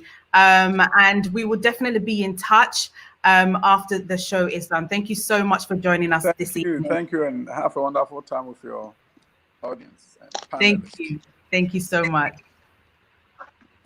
Okay, thank you, Honorable. That was great conversation with him. Basically, mindset, get ready. He thinks that this is the time for us to have that the African dream. Now, Mr. Abibu, there's somebody here that says we should make it easier for African Americans and other descendants of Africa to move back and become citizens. So please, what are we doing currently with yourself and Dominic's office doing to make it easier for them to come back home? I think I would just start from what the president himself has said about to do about making it easier for people. And essentially, then asking for some key ministries to collaborate to make that dream come true. Recently, we have been meeting, which is between ourselves, Interior, Finance, and the Attorney General's Department. We are looking at coming up with a proposal, submission to the President and Cabinet that is going to look at citizenship. It is initially to be referred to as the Return Act, and basically deals with how we can, make that citizenship thing easier. We know it's a topical issue that people are keen to get a resolution of as quickly as possible.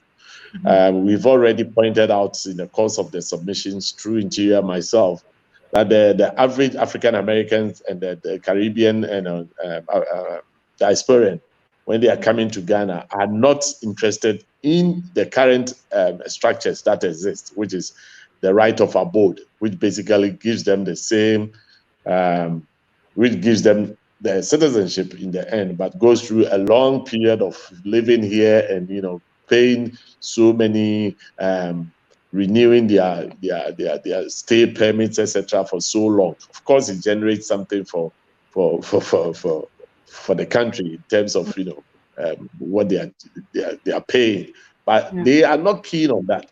It will be of interest for most people to know that of the 126 people who were given citizenship, most of about 99% of them have been living in this country for well over 10 years. Okay. They were living here long ago, and yet they were not taking advantage of that privilege of getting the citizenship through the right of abode, or even in some cases, some of them were married to Ghanaians and could have just taken that citizenship, but they were not, because they rightfully think that coming back to Africa is coming back to where they belong.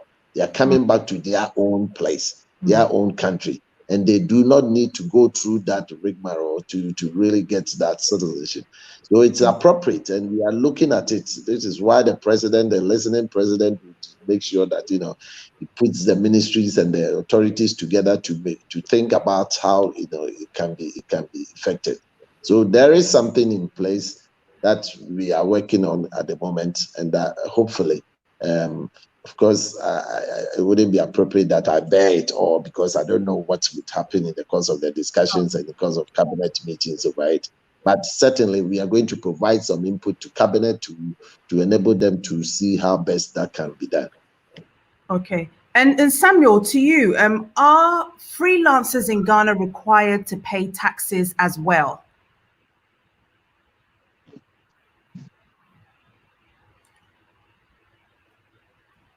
Oh, sorry, 1 second. You're on. Let me just unmute you. Are freelancers in Ghana required to pay taxes as well? Freelancer, are you talking about journalists? Yeah, people that do freelance work. No, anybody who earns income is supposed to pay tax in Ghana. Anybody who earns income is supposed to pay taxes in Ghana. So we are encouraged. But back to the diaspora, I'm so encouraged. But something that I want to say is, I always look at the question of Kwame Nkrumah. I mean, Dr. Kwame Nkrumah also learned outside. He was a diasporan. He came down. His symbol is the cock. And he said the cock means that when the cock crows, everybody wakes up. At that time, to him, Africa was asleep. So he came and he crowed and he woke Africa politically. Africa got all the political independence. Then the shortest possible time, he made sure Africa was independent. Now, I believe there's somebody outside there who is an economic Kwame Nkrumah that God wants to unleash on Africa. And so we are encouraging those outside that please come down. You don't know what you are coming to turn Africa into. So please don't stay there and rot. Please come back to Africa. Come back to Ghana and turn the things around. For the magic wand is with you. So please try and come down. See, and come and help. You have a question on but we have a lot of incentives. There's something in our laws. We want to encourage people to help in rural development. Most of the development are in the capitals. So what I told at the beginning, that the corporate rates are 25%. But if you move the regional capitals, it becomes 75% of that. So that becomes 18.75. But if you move outside the regional capitals, then it becomes 12.5. So that's even far lower. You see, so people are encouraged to send manufacturing industries outside Accra. Most people want to be in only Accra, but you can move outside Accra, and you pay lesser tax. You have more enough income in your hands to expand. Okay. So people are encouraged to do that. And also, when we came to London for this Buba, I realized a lot of people are young. And we have in our law, we have something like if you are 35 years or below, in fact, we are, and you want to set up particular specific manufacturing, information and communication technology, agro-processing, energy production, waste processing, tourism and creative arts, horticulture, medicinal plants. We allow you 5 years not to pay any tax. You are giving free tax. Yes, when you are up to 35 years, you are below 35 or below. For 5 years, you're not supposed to pay anything until you're about 40. After all, life begins at 40. Then you can start so that you can have enough income to do whatever you want to do in Ghana. So that's something that we want you to know. So please, all these are here, and they are their beck and call. So when you just contact any tax office, and we're ready to help you.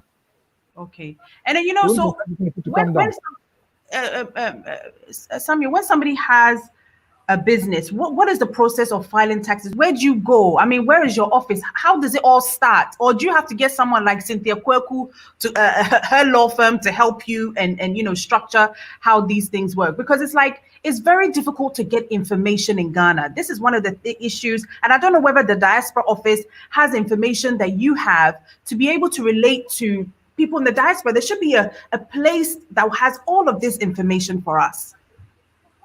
No, we also have a link with my boss, Kwesi. But basically, we have our 67 offices across the country, across everywhere in the country. So you can go to any tax office within your range. With the one closest to you, just go there, and there are staff, the well-trained staff, for you to give you every information that you need, every help, for example, you will not, if you just want to establish it, you will not even know that where you are starting the factory has an advantage, has an incentive, has a location, a rebate for you until you go to a tax office. You see, and sometimes you need maybe a tax consultant or a chartered accountant to help you. You see, that's also another way of being led. And basically, we encourage tax consultants. In our law now, you need a tax consultant. It's like going to a court. You need a lawyer to direct you. You can't just walk into a court room that you want to try. Nobody will mind you. You need a lawyer to navigate the court system for you, to direct you what to do. You also need a tax consultant to help you with tax issues. Otherwise, go to the tax office. And there are staff there. We have the taxpayer services unit who are there to listen to you, to tell you everything you want to know.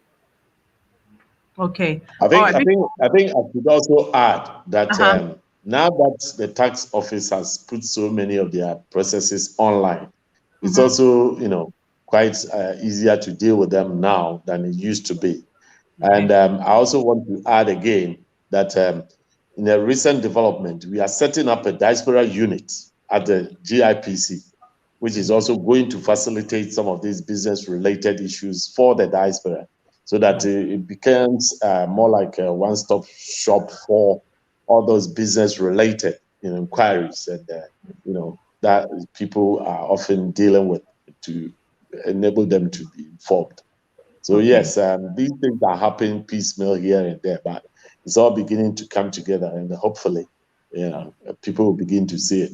I think we, as an office, do have our own challenges, which is, not easily obvious to people. But in terms of the skeleton staff, there's a limitation as to what we are capable of doing. So we use these agencies that are well equipped, that are, far advanced in terms of what they can do already, to do some of these things, and not to duplicate what is already happening elsewhere. So that's the position. Is there a fee to register with the Diaspora office? Somebody had said, Naomi put up a question that, is there a fee to register with the Diaspora office? No, we don't take any money from anybody. We can't take that. We can't do that. So it's free. You just come and give some basic details to us to enable us to communicate and get in touch from time to time, to enable you to follow some of our programs and be invited to some of the, programs that we get ourselves involved in. And that's about it, really.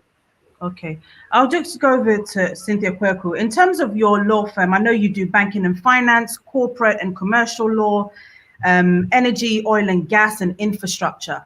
So somebody that's, wanting to set up a business in Ghana, and we're talking about these tax issues, is your law firm able to kind of guide them in terms of the processes in which they have to go through to set up their business in Ghana? Bear with me 1 second. Yeah, go ahead. Sorry, you're muted. We can't hear you. Can you hear me now? Uh-huh. Loud and clear. Okay. What I will say is that as a person who's moving to Ghana to start a business, the legal systems, you're coming from the UK, you're coming from the United States, is very similar. It's all a common law legal system. So the regulatory laws that are in place, the frameworks within which firms and businesses operate are very similar. Okay, I think I started off in the introduction by saying that it's very important that people do due diligence. Clearly, that through my law firm, there are resources online right now. The GRA has their own unit, Diaspora and office. Collectively, there's a lot of information out there that guides you through the process. What I will say to people is, do the right thing and set the structures in place from the beginning. Okay, I come across a lot of investors who are looking at coming to Ghana. They might end up registering the company. They're not really sure whether they want to register with SNIT, whether they want to register with GRA. Ghana is moving digital. And if you're coming to Ghana to make an impact, if you're coming to Ghana because you want to come and set up here with a view of pushing yourself forward, we all have an obligation to pay our taxes to ensure that the structures that we need to operate in can be provided for us. I work very close with the GRA in trying to recover taxes. I might be the same lawyer that you might appoint to come and help you set up a business, but I might also be the same lawyer who will come after you if you don't pay your taxes. We do need to make sure that, I hear people coming all the time, and sometimes I get extremely irritated when I hear people like us coming from outside the country where we would not, for the life of us, breach any laws within the jurisdictions that we're in, come to Ghana and expect that Ghana is an easy ride. So it starts with you doing the right due diligence and making sure that you have all the information that you have in your hands. Setting up a business, there are different agencies that, apart from the register of companies, I mean, these days you can even do it online. If you want expert advice on how to set it up, yes, there are law firms, there are other professionals who can help you, guide you through the process. The second thing I like to talk about is when it comes to investment, I also come across quite a number of people who throw themselves in blindly, come to Ghana, makes all sorts of arrangements with people, part away with money. There are good people and there are bad people. There are people who are sitting there waiting to take advantage of opportunities that come before them. And sometimes, because you don't want to pay the right people, you don't want to go to the right agencies like the GRA, you might decide that, okay, I want to just go blindly into doing business with somebody. And I've had people who have invested in all types of things who found out later on that their money has just disappeared and nobody knows what to do with that. So it's important that we ensure that we do the right thing. Make sure that when we're registering, we follow the right procedures, we go to the right agencies, we make sure that depending on the industry in which you want to set up the business, you register within entities that are regulatory entities within that sector. And all of this doesn't come overnight. You do need to do your research. You do need to make sure that you do things properly, because the truth is that if you don't do all this legal due diligence or due diligence, whether it's in terms of the finance due diligence or environmental due diligence, depending on the business you're doing, it's going to come back and bite you anyway. Okay, so from the word go, gain as much experience as you can. There's resources online. Even from this platform, that everybody, the offices, the Diaspora, an office, if it's somebody who's coming in from the GRA, the resources are available. What will be amazing, though, in my view, is if we can all bring it all together. So hearing Mr. Abedi say that there's going to be an opportunity where there's going to be some sort of one-stop shop for us, because I think people get a bit carried away, whether it's an online resource where I think it's already happening. Because I remember that I recently set up a company. And immediately I set up the company. I've had the municipality send me emails saying you need to come and pay your business license. You know, and I had a grin on my face because it means the systems are beginning to work. You know, and why is it important that I pay my business license? Because when I do that, then the municipality can provide me with a service. Why is it important that I pay my taxes? Because if I do that, then the government can support and build the infrastructure that we need. So yes, I am a lawyer. Yes, you know, the advice, but you know, generally speaking, I mean, I'm also a business person. I was an economist before I became a lawyer, so I think very much in a business sense. The key thing is do your research. Reach out to people. You know, go online, reach out to the right offices. If you don't have somebody, you know, the key points are there. The Diaspora office is there for you to contact them. They will put you in touch with the right people. Gain as much experience as you. And you know what? Do not shortchange yourself by saying, oh, it's expensive to hire a lawyer, or it's expensive to get an accountant, or it's expensive to get a consultant. Because at the end of the day, if you don't pay it now, you're going to end up paying it even bigger in the end. So my advice is that due diligence is important. And you know, it's not always about money. I always find that people approach me in particular and assume that because I'm whatever service I can give to you, because I'm for that agenda. I lived in the United Kingdom all my life. I am of everything that has been said from the Deputy Minister to Mr. Abidio to everybody. We do need to come back home and contribute to the growth of our nation. We do need to do that. This is the time. The government has provided the platform for us to do that. You know, it's a risky thing. It is sometimes nerve-wracking, but the support is there. And I just wonder and find if how many of us came back in various industries trying to contribute to our economy, where would be the next 10, 15 years? So I'm happy to provide some sort of free consultation where it's just approach me. It's not everything is about money. You might approach me and I'd say, listen, I don't know this person, but I know this person who can give you some tax advice, or I can recommend somebody to you who can give you tax advice. So the key thing, I think, for me is do your research, get the right people involved, whether it's legal professionals, whether it's accountants, whether it's the agencies themselves. Ask for the information. Oftentimes the information is free. The service might not be, but the initial information to be able to make a decision as to what you're doing may be free. So take advantage of that. Okay. Samuel, have you seen the question on the screen, or is it who's going to answer this question for me? Let me first take this and then put a different dimension on that question, because it seriously has something to do with the identity that one comes in with as far as doing businesses, which is why it concerns the president that we can facilitate the granting of citizenship to certain people who are coming in and are desirous of acquiring our citizenship, to enable them to safeguard their investment and to also make it easier for them to invest in the first place. So the citizenship, as we are currently looking at, is basically to facilitate that sort of issue, to deal with that issue. I would also take this opportunity to urge as many people as possible who already have the means or the sort of identity that they can adopt, that they haven't been able to take advantage of.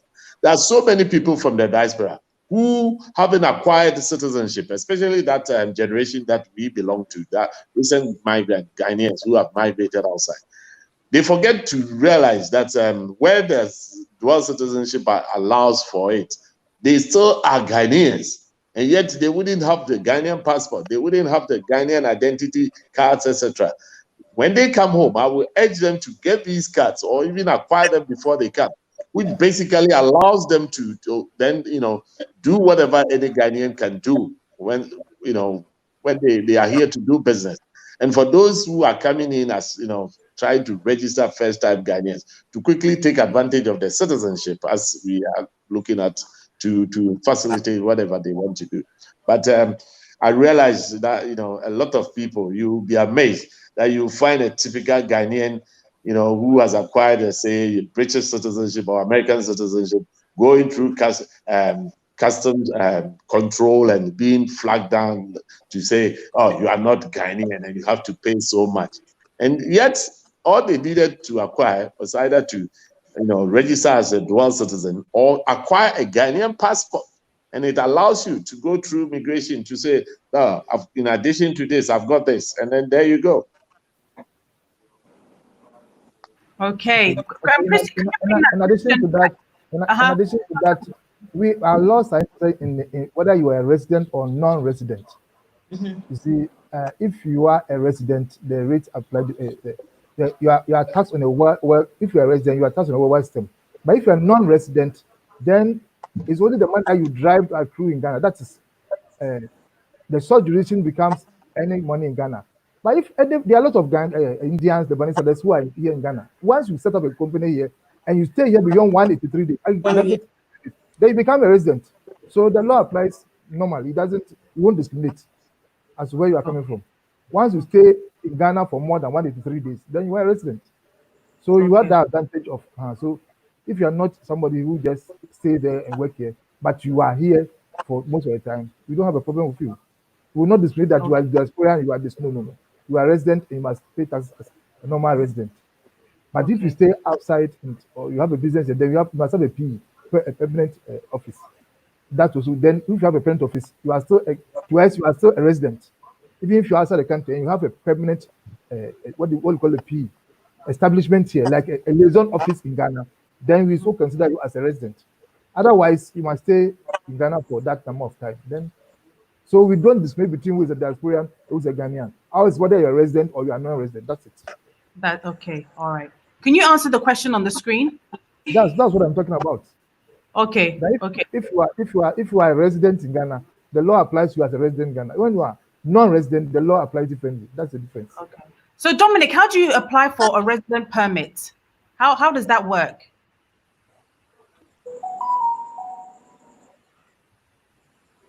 No, initially in my submission, I indicated that, well, by law, if one of your parents or even grandparents is a Ghanaian, you have every right to consider yourself as a Ghanaian. From where I sit, we receive a number of applications for those who want to acquire dual citizenship. Yeah. We realize that, well, in recent times, most of them, one of the requirements in order for you to apply is that you should at least have a copy of, the biodata page of the country that you have acquired that citizenship, in addition to your Ghanaian passport. Well, you realize that most people apply and they don't even know where their Ghanaian passports are, which actually sometimes makes it difficult for us to even process their applications. So what we have actually added on is that, in lieu of your Ghanaian passport, if you don't have it, just attach a copy of your your birth certificate. That will actually let us know that at least you have some Ghanaian parentage. So my advice is that anybody who applies and acquires any other citizenship should at least, if that country, the laws of that country allows him to apply for dual citizenship, should go ahead and renew his Ghanaian passport. Every time that it expires. There's no need even coming to apply for dual citizenship certificate if you are in possession of these two passports, your Ghanaian passport, in addition to your foreign acquired passport. As simple as that. Well, I think the lawyer here, Madam Cynthia, will bear with me that there was a ruling, if you are aware, in 2012. Making it liberal that anybody who is in possession of these two passports, the Ghanaian passport, yes. But ever since the ruling in 2012, we realized that we are even receiving more dual applications than before. Wow. Yes, most of them I don't know for what reason, would like to just acquire the dual citizenship card in addition to their foreign acquired passport without necessarily going to renew their Ghanaian passport. I think that's for reason best. Dominic, what are the benefits of having dual citizenship than having? Just as we say, Abibu and Mr. Dodu just said. Let's say if you want to come home to start a business, what will actually show that you're a Ghanaian? If you're only possessing, let's say, American or British passport without any Ghanaian passport. So I believe the dual citizenship card, the possession of the dual citizenship card, in addition to your foreign passport, will actually prove to everyone that you're a Ghanaian. But by law, you have your benefit, you have advantages and disadvantages. Where the disadvantages, I believe that's where you want to look at, that you cannot obtain certain positions as has been stipulated in the Citizenship Act, like become a president or a minister. I mean, that is something that maybe the state can look at. I mean, in the future. Okay. Samuel, if you're But not, I also want to speak to the issue regarding that increase in the number of the dual citizenship application. Okay. If perhaps, yeah. I believe it was in some respects down to the fact that until recently, when the Ghanaian passport was the length of period that you can have a passport was increased from 5 years to 10 years. It was, it was such that if you have a 5-year thing, you keep renewing it every now and then. So I believe that 10 years is going to go a long way to address that issue. Exactly. And But just before we go on, apart from the dual citizenship, there's another group of Ghanaians who are, I don't know if I can call them Ghanaians now. I mean, those who have acquired other citizenship in countries that do not even, or in jurisdictions that do not accept dual citizenship, in places like Austria, the Netherlands, and Germany. So any Ghanaian who acquires that citizenship will not be considered as a Ghanaian. I mean, it's as simple as that. Okay. Mr. Abibio, can you take the question that's on the screen? Okay, yeah. Well, welcoming the diaspora, being a developing country, it doesn't seem helpful to make it so expensive to register a corporation. Why are startups treated as multinationals? I think that is in part, what we have been talking about here. The diasporan, if he's treated as such, is because the laws at the moment, makes it difficult for us to discriminate against the other people. And the diasporan certainly doesn't want to be treated as a diaspora, which is why all these developments are taking place, to see how best we can move them from being considered as other, nationals as quickly as, to become, quickly recognized as Ghanaians. So that is what, it's for now we are in the process of doing to facilitate that. Other than that, I think perhaps the lawyers are even better, able to tell us about that, and the GRA people. Yeah. Samuel, can you say something to that? Oh, I think it's basically about regularizing your this is just like the immigration big man said. I mean, it depends on are you a resident or a non-resident? We don't discriminate basically. And when you come to the office, we don't charge you anything extra to register your business. The normal process, you go through a normal process. But you see, people have to go through where they have to come, whether they have a residency or they have work permitted. I mean, that becomes an immigration issue. But if you pass through that and you come to us, we consider you on whether you are resident or you are not resident, and we don't have a problem with that. So we don't give anybody extra bill for coming to register with us. No, we don't.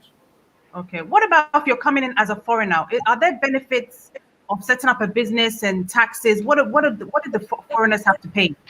Oh, a lot of it. For example, you can set up an industry in the free zone area where you have so many benefits. I mean, all the things that come in the machinery, everything you bring in are duty free. You don't pay anything, and you can repatriate your money back as quickly as possible. You can set up get a bank account, transfer your money to Bank of Ghana regulations. But there are so many benefits. The only thing is that you have to make sure you export 70% of your product outside, so we can get some foreign exchange, and then you sell the 30% in the country. Yeah. Otherwise, there's so many. I mean, it's yes, a lot that you benefit from. Yes. Okay.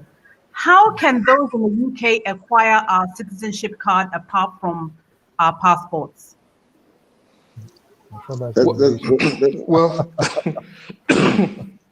Our missions abroad will have that mandate. So I mean, it's not necessary to come down to Ministry of Interior to apply. You can just go. I'm irrespective of wherever you find yourself, be in the Americas or in the UK.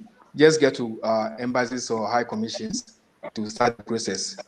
Okay. So you can do it at the High I think Commission. if I have to, let me quickly say something about what she just asked for. I suppose she's making we need to make a distinction between the citizenship card and the dual citizenship card. If you're talking about the citizenship card, as we are currently registering Ghanaians on in Ghana here to get that national identity card, if that is what she's referring to, the NIA they have plans to come to the diaspora to register Ghanaians. So after that exercise is completed in Ghana, they intend to go to the host countries to register Ghanaians, and therefore they will get the opportunity to have that citizenship card when they get there. Okay. And somebody has asked, how does the director ensure that the voices of the diaspora are heard? How do we engage with the office?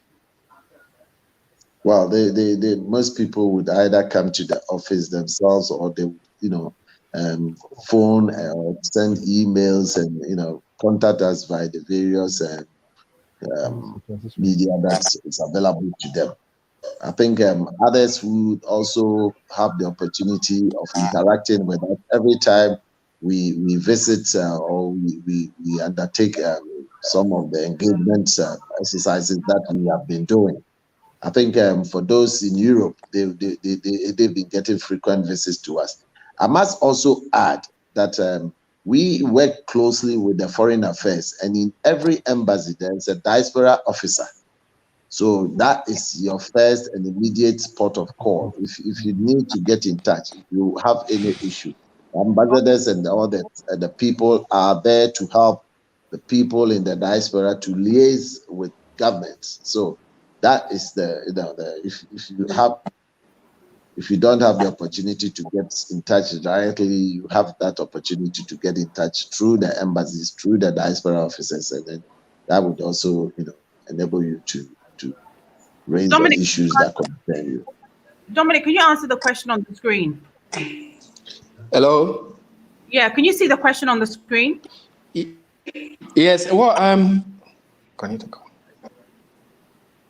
well, just as Mr. Abibu indicated earlier on, I mean, we don't have a special, let's say, criteria for the conferment of citizenship on African ancestry, rather than, I mean, that's why I think the Ministry of Finance is actually leading in coming up with an act. I mean, that's the Homeland Return Act, which myself and Abibu are on that committee.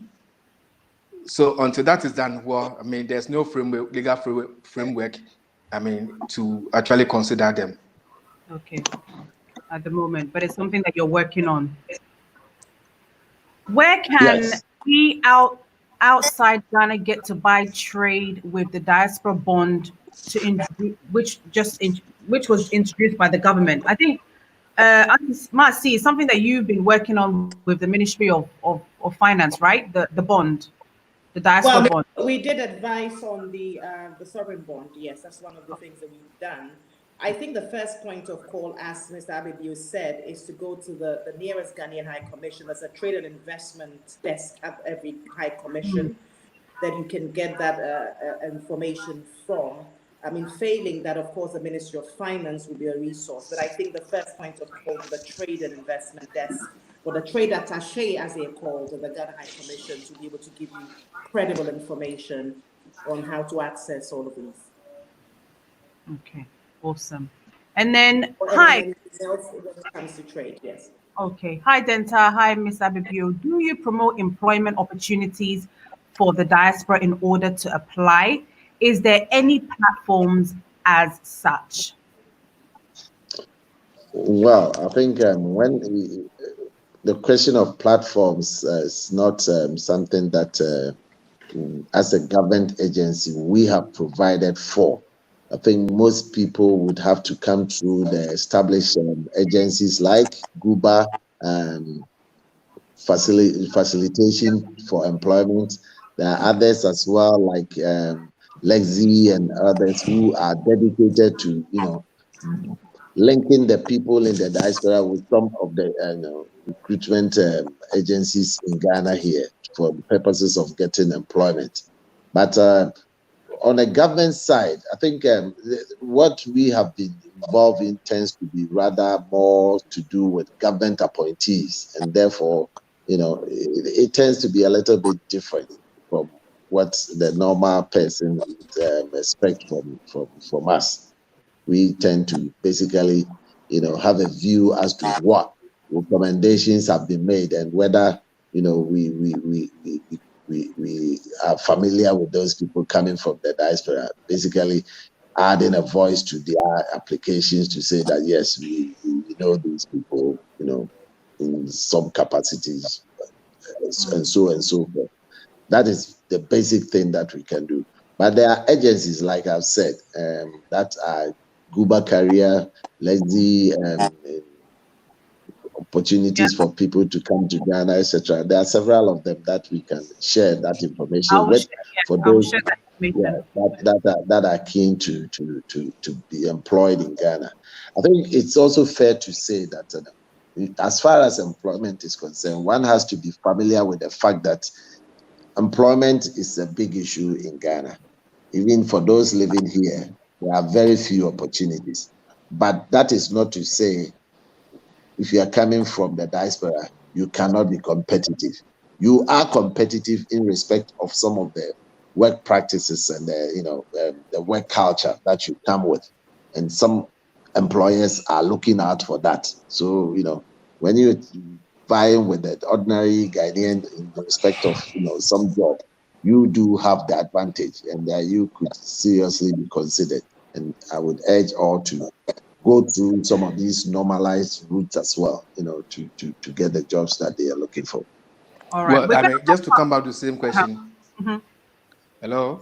Yes, go ahead, Dominic. Yes, coming back to the same question. Well, it will actually depend on which category of diaspora the person is. It's as to whether the person is a Ghanaian diaspora or descendant of the trade. I mean, that will depend. If it's a Ghanaian diaspora, well, in terms of employment, nothing prevents him from even applying to fit into any position in Ghana. I mean, that person is considered a Ghanaian, irrespective. And Mr. Abibio, we had, I've got a question here. African Americans are very interested in moving to Ghana. Unfortunately, some feel the drive is only for Africans in the diaspora. How can we engage with them so they also feel connected? I think perhaps it's not a fair judgment as to what is being encouraged. If you think about it, that even some of the traditional councils and authorities are going out themselves to encourage people from the historical African diaspora, then you would know that it is not entirely true. We are urging all from the diaspora, irrespective of what, be the Ghanaian diaspora or African Americans, to come. If there's a project that is currently being undertaken in Asebu, which is the Pan-African Village, which is as a result of the chief of Asebu, or Katechie or Amenfi, giving out about 5,000 acres of land. That development, if it is carried, there's a process of acquiring the pieces of land as we speak, and that is open to all people in the diaspora. So the encouragement is to get everyone, not just those coming from Ghana. What about African Americans who want to retire to Ghana? Is this possible? Yes, I think there is also that. It's also happening as well. I know quite a few of them who have taken up their retirement from the, working in America and come over here. Some were among those that were given the citizenship, yes. In the last citizenship drive. So we are looking to encourage that. Okay.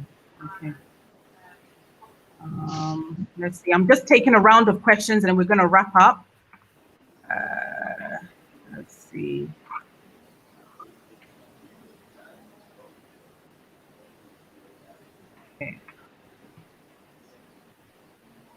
Okay, somebody asks, how do we get current voters ID card registration if they're based in the US?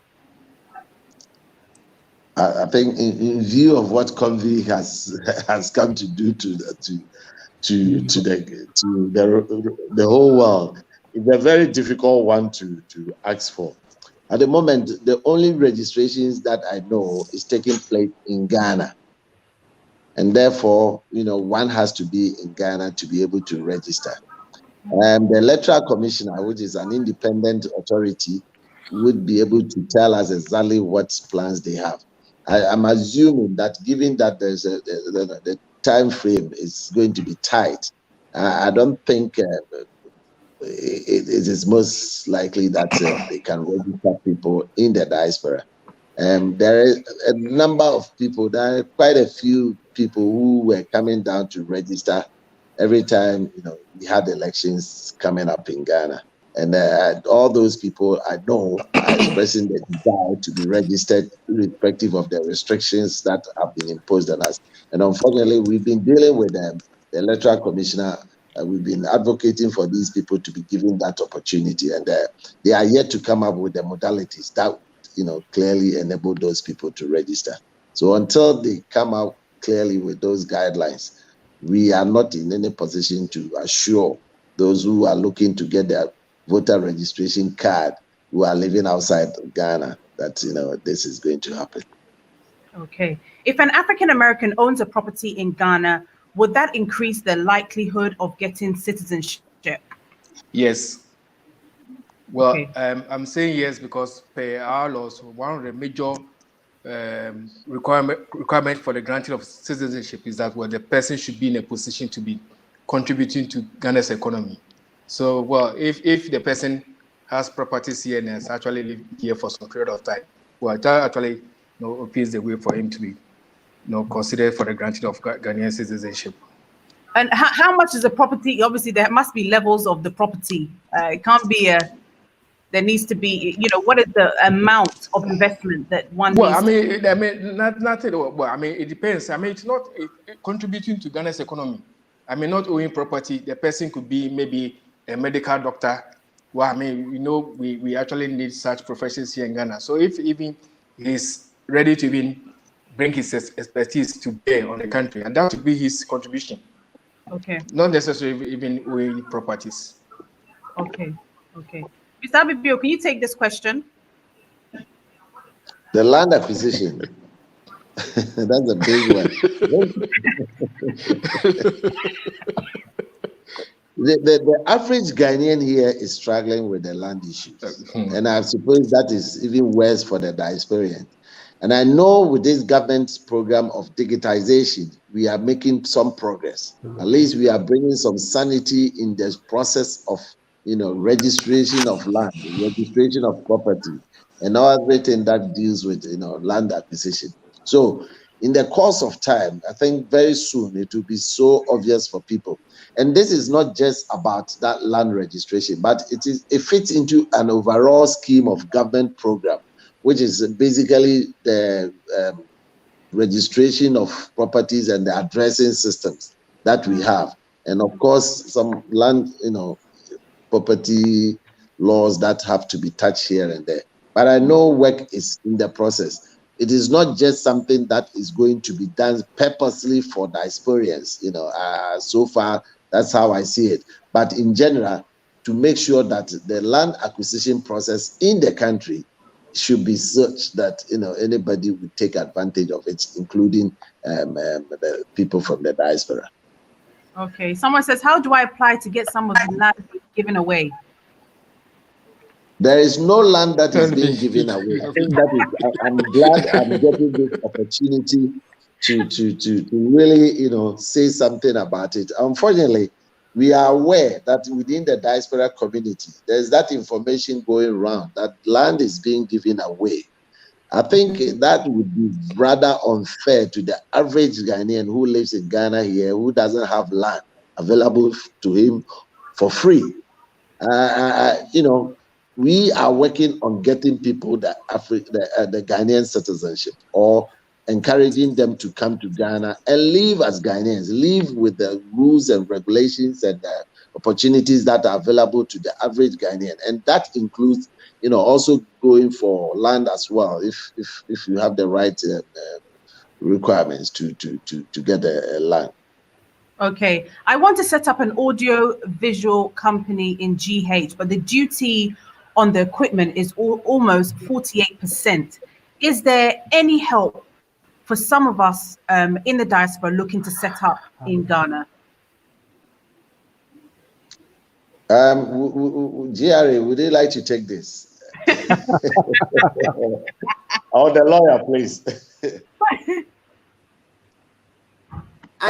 Because I say that because No, I think Sam needs to take this question. Sam, what is happening with those things? No, we don't actually we don't discriminate between who is a Ghanaian and who is not a Ghanaian. That somebody will pay higher than but it depends on is it really 48%? I doubt if it's as massive as that. It depends on the process it takes. So I don't believe so it shouldn't be that price. It shouldn't be that high percentage-wise. No, I don't think so. So in that situation, who do we contact to verify? How does one, where is the right place to go to? The customs office. Instead of maybe sometimes the clearing agents raise those figures just to make when they realize you don't know your way about. So yes. So maybe go to the customs office. Go to a proper officer. Do not just anybody at the gate. Go to the senior officer there and go and talk to the person. Definitely, you'll find a way out. And better, you realize that you don't actually need to pay that much. It's possible. Okay. I don't believe it's as high as that. If you do a credit agent, you tell you ways. I mean, you have to pay this. Most of the time, they are lying. You just take advantage of. But everything is digitalized right now at the ports, right? So there shouldn't be any kind of fabrication of. Yes, exactly. Basically, you yourself, you should be able to. How do you call it?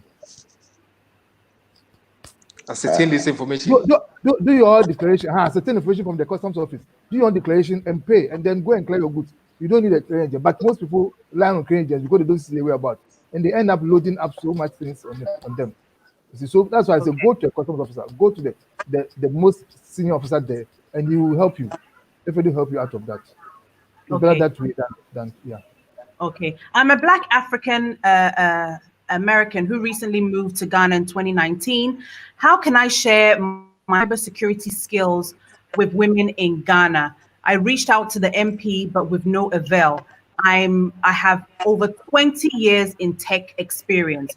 How do we use some of these skills that people are bringing up, Mr. Abebio? Because, I feel like there's a lot of talent, there's a lot of expertise, and people are feeling like they're not being useful.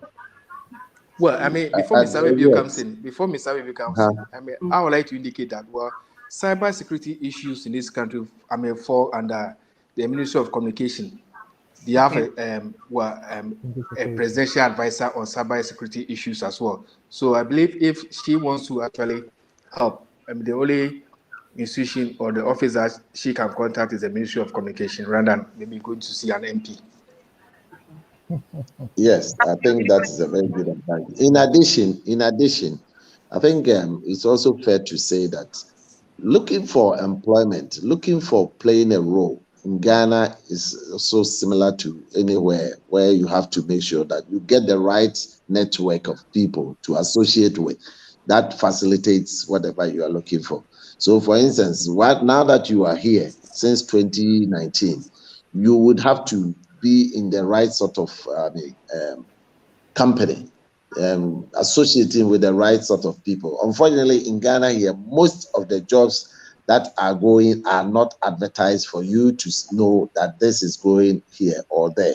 But in her specific case, looking to play that role in respect to helping women, I would like to think that she should be looking for a specific NGOs or some government initiative that would enable her to do that. On top of my head, I don't know about anything that is available specifically for women in that respect. But I think it's something that I can get back to her on having done some further research after this program to know whether there's any dedicated government agency that is going to enable her to achieve that objective. Okay, can you see the question on the screen?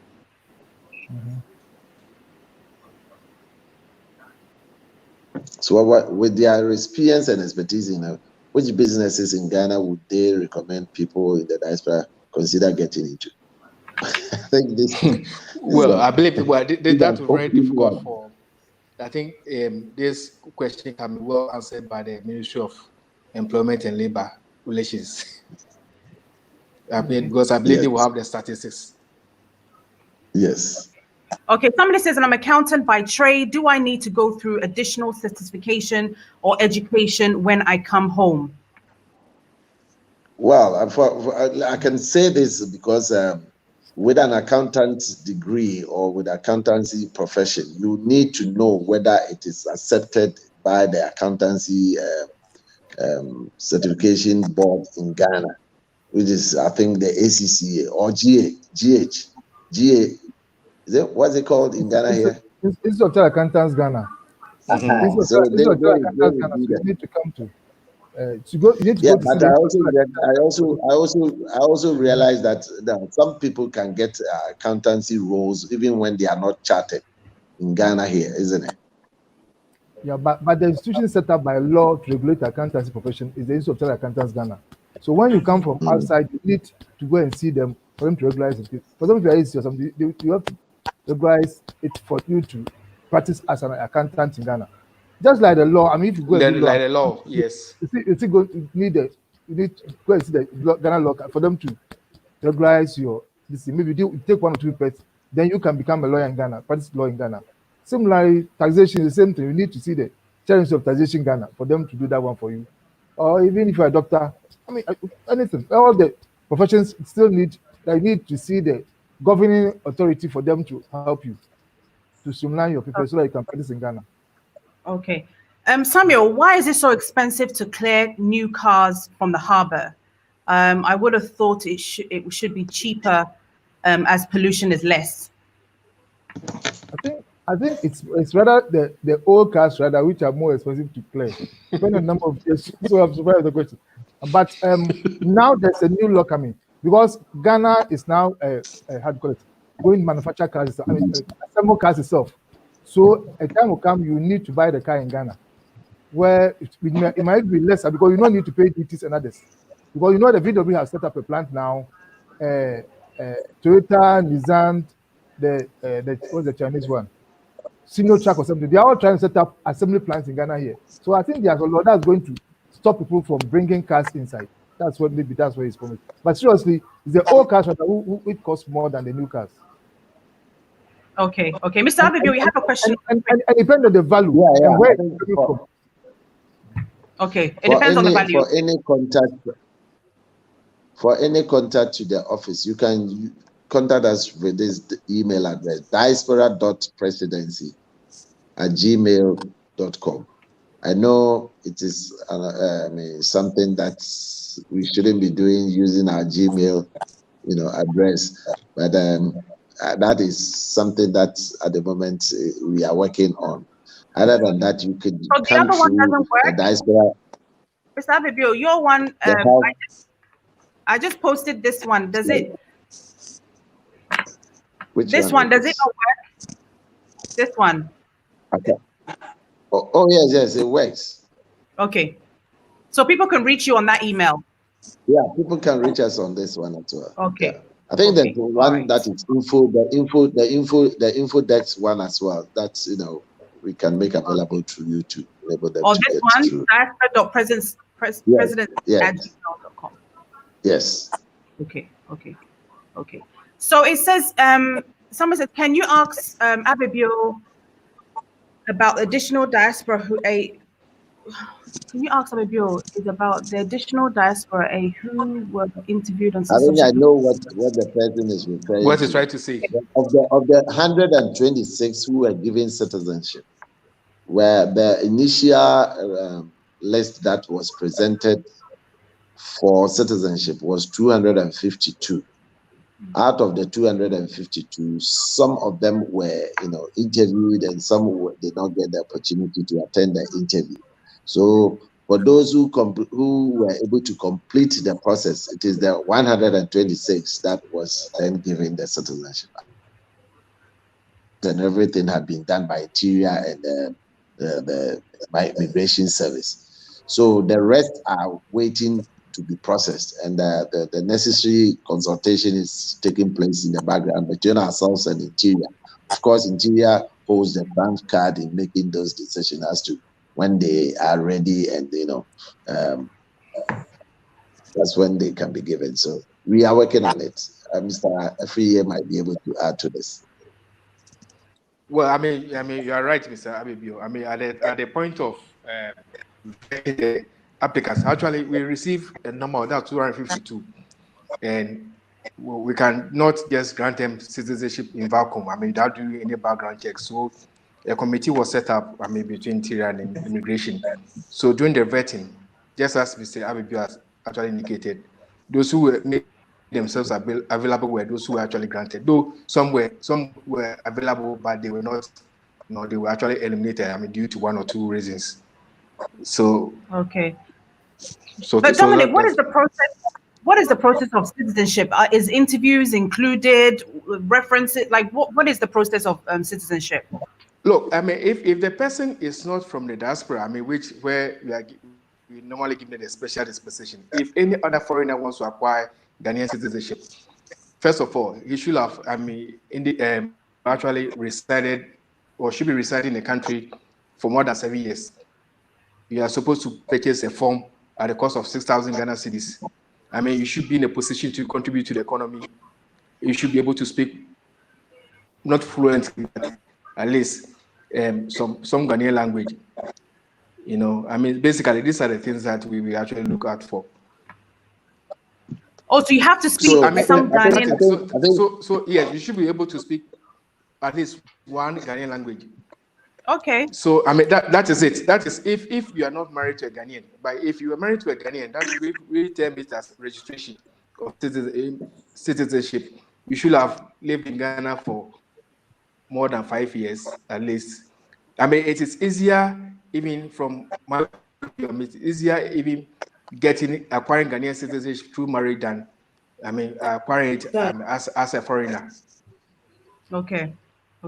So it's a bit like the UK. The UK one must see you have to do your English test, right? You have to be able to speak English and write English in order for you to get citizenship. So I guess you got the Ghana system is a bit like that.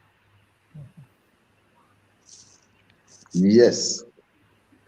Okay. It is almost like what you've just mentioned, but I want to point out that when it comes to dealing with the African Americans and the historical, diaspora African people, they don't want to go through that process. Yes.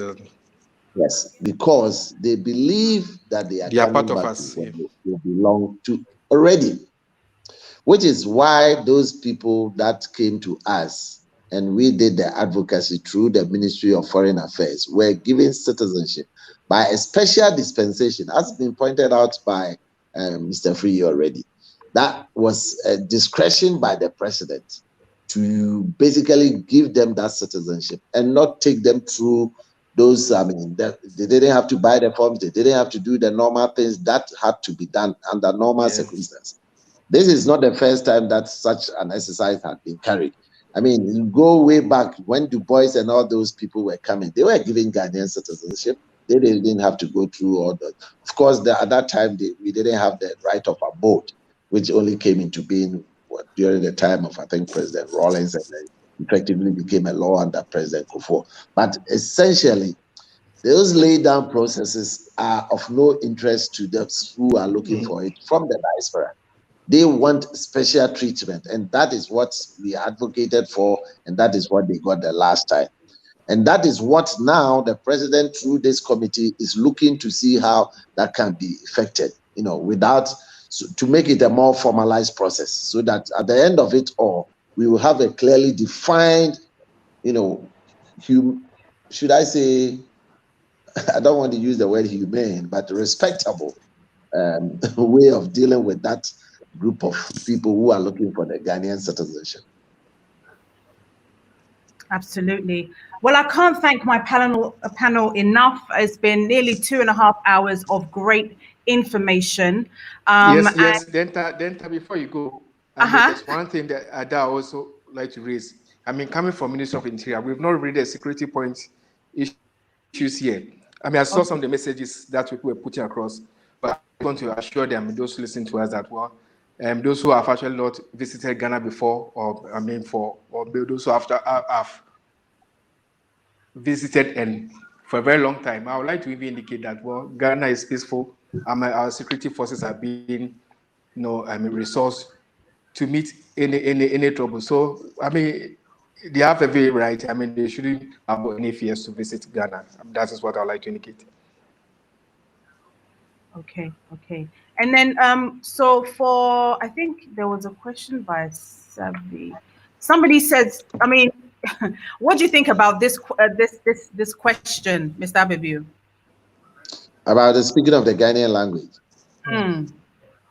Yeah, I think it's becoming quite a bit popular now for people in the diaspora who already know our language to set up schools to teach Ghanaian languages.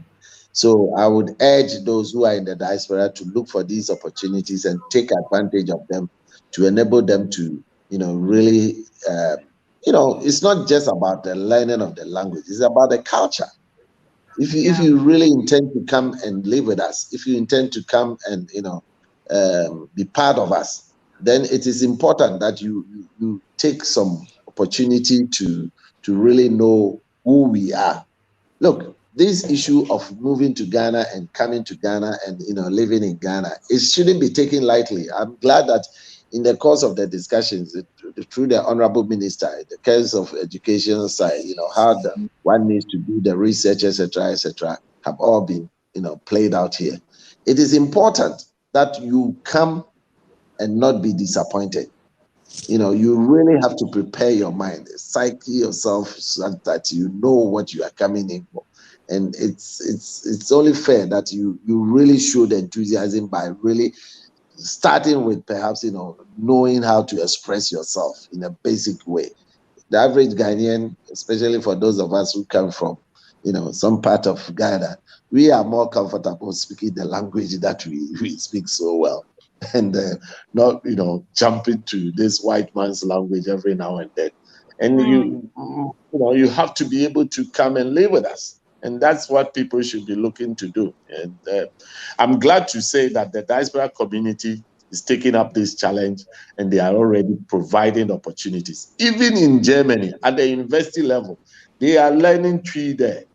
So you can imagine what it is. Even for Germany, who doesn't have that historical lens with the African community, they are encouraging the learning of tree at the very highest level. So in America, I know, and in the UK, these private initiatives are springing up all over the place. And I would urge people to look for them and get them started before they come.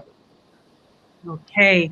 So we're going to wrap up. I just want to also add that that responsibility also lies with those Ghanaian families that, should be teaching their kids the language before they also consider coming.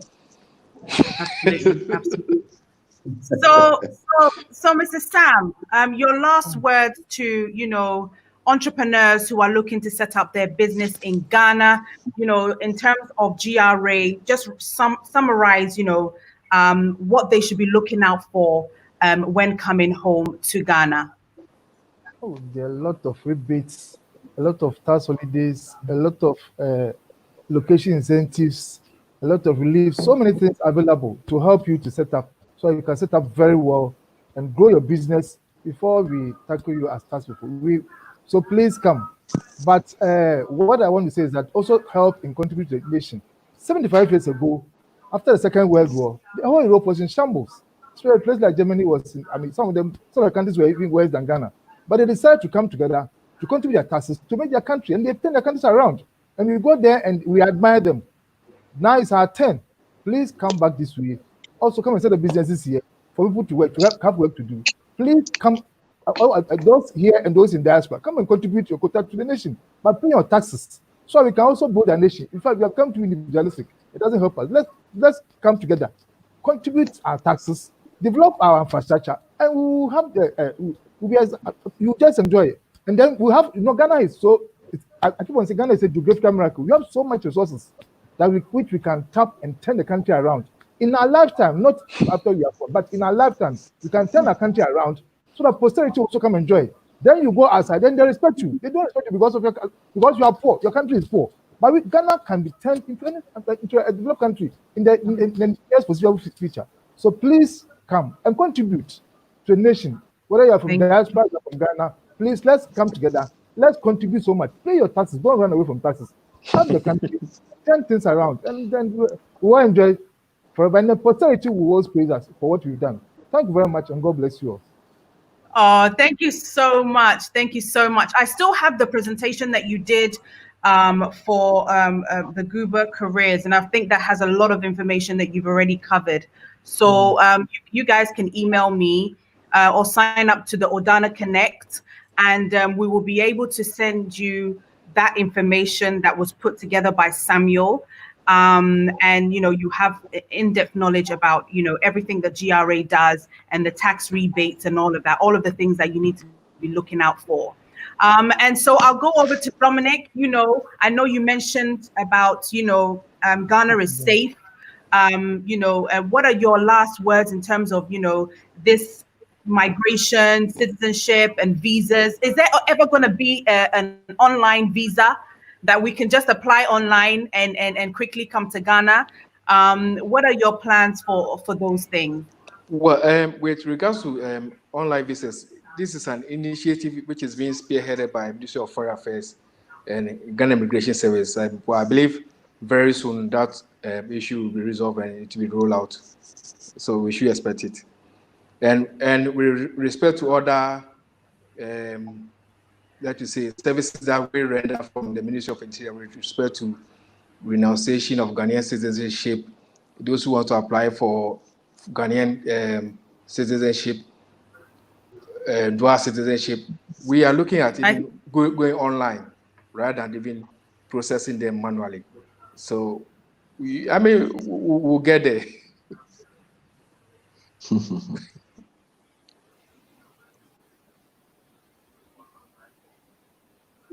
So that is it. And just as I said earlier on, with respect to situations in the country, well, we are ever ready. We have resourced our security and everything is in place. It's our mandate as a ministry to maintain peace and order as well as security. So we are doing our best to ensure that anybody who wants to visit or come to invest is safe and secured. Thank you.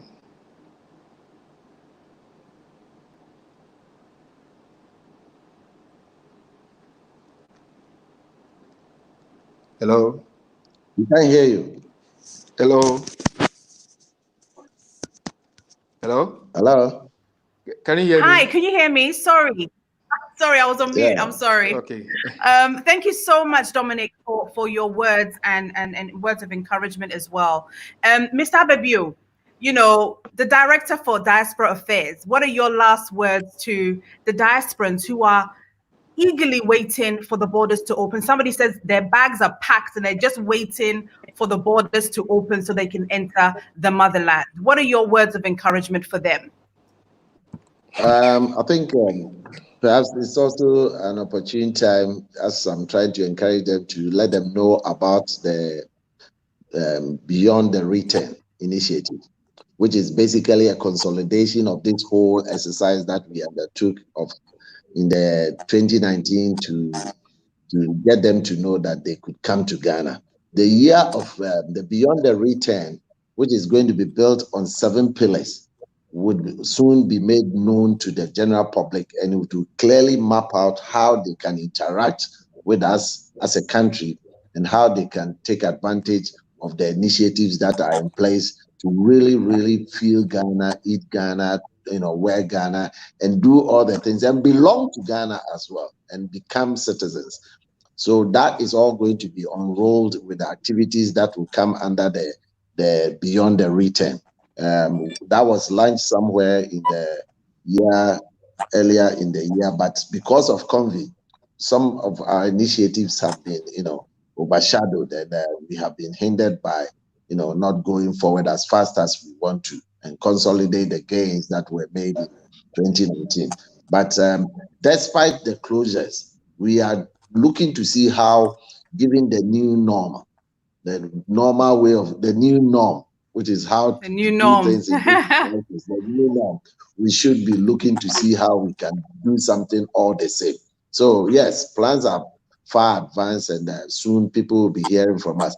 But I want to echo what the minister, or the honorable minister said, deputy minister said, when he basically told us about how, when he consulted somebody, he was told that, America can do without him, but Ghana needs him. And that is how he came home. Wherever you might find yourself, they've done all the hard work for themselves already. They don't need you. We need you. So we would urge you to come home. And that's something that I would always ask. As soon as it's feasible, I believe the borders will be open.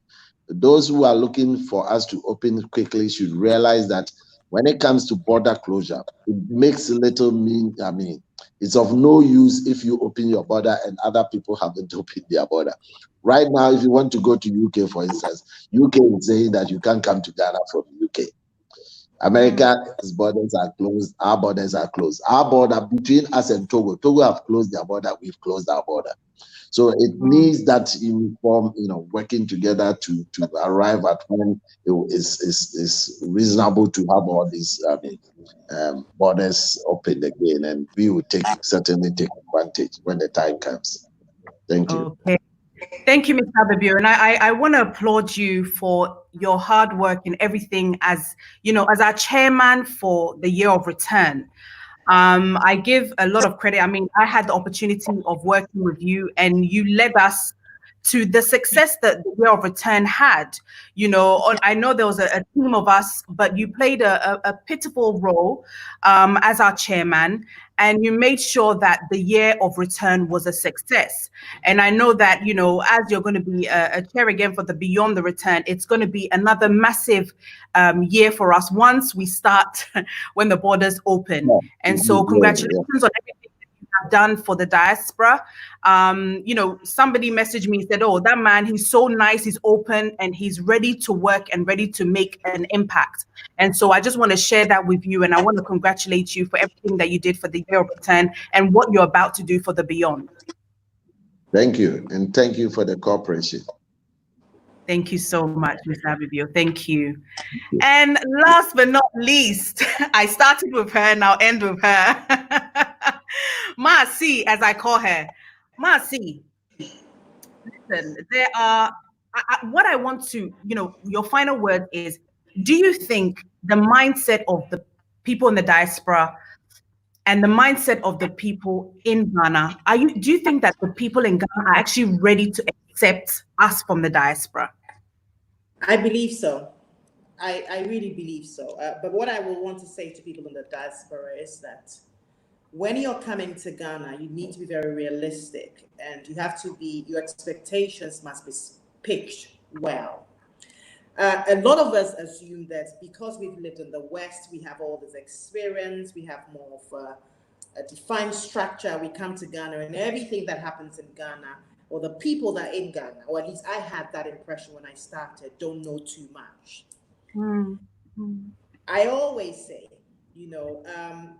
within the limited resources that people operate in Ghana, there's some amazing people who may not be exposed to quite a lot that we have been exposed to, but that's the reason why it's important that we come and add on our experiences and share that knowledge to add value to create a nation that will benefit all of us.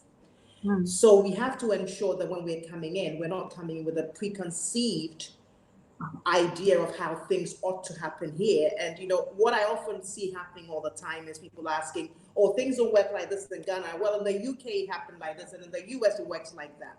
There is opportunity in the inefficiency that we have existing in this nation. And that is opportunities, what you're looking to create something out of to benefit you and your nation. So rather than us go around and look at all the deficiencies, and I did see some of the comments that people were asking, so what type of business do you think that I need to enter into and all of that? The spectrum is so wide, everything from arts, creative arts, to agriculture, to manufacturing. It's really about doing your work. It's really about finding your passion. It's really about looking at an opportunity to see where there is something that exists in, outside the country where you're used to, which might be important for people in Ghana, and using your resources combined with the resources that we have locally to ensure that you can build something that benefits our nation. So it has to be a cooperative, in most regards. And you know what? A lot of the people here have so much to teach us who come from the diaspora.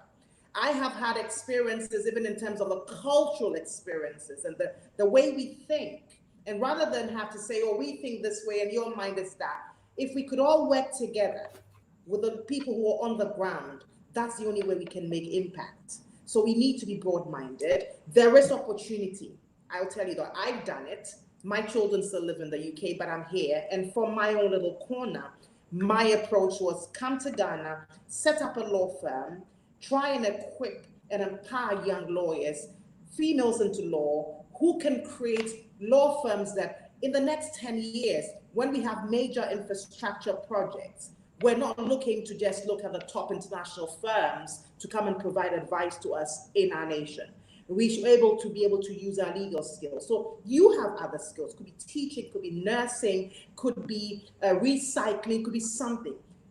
There is a value that you can add.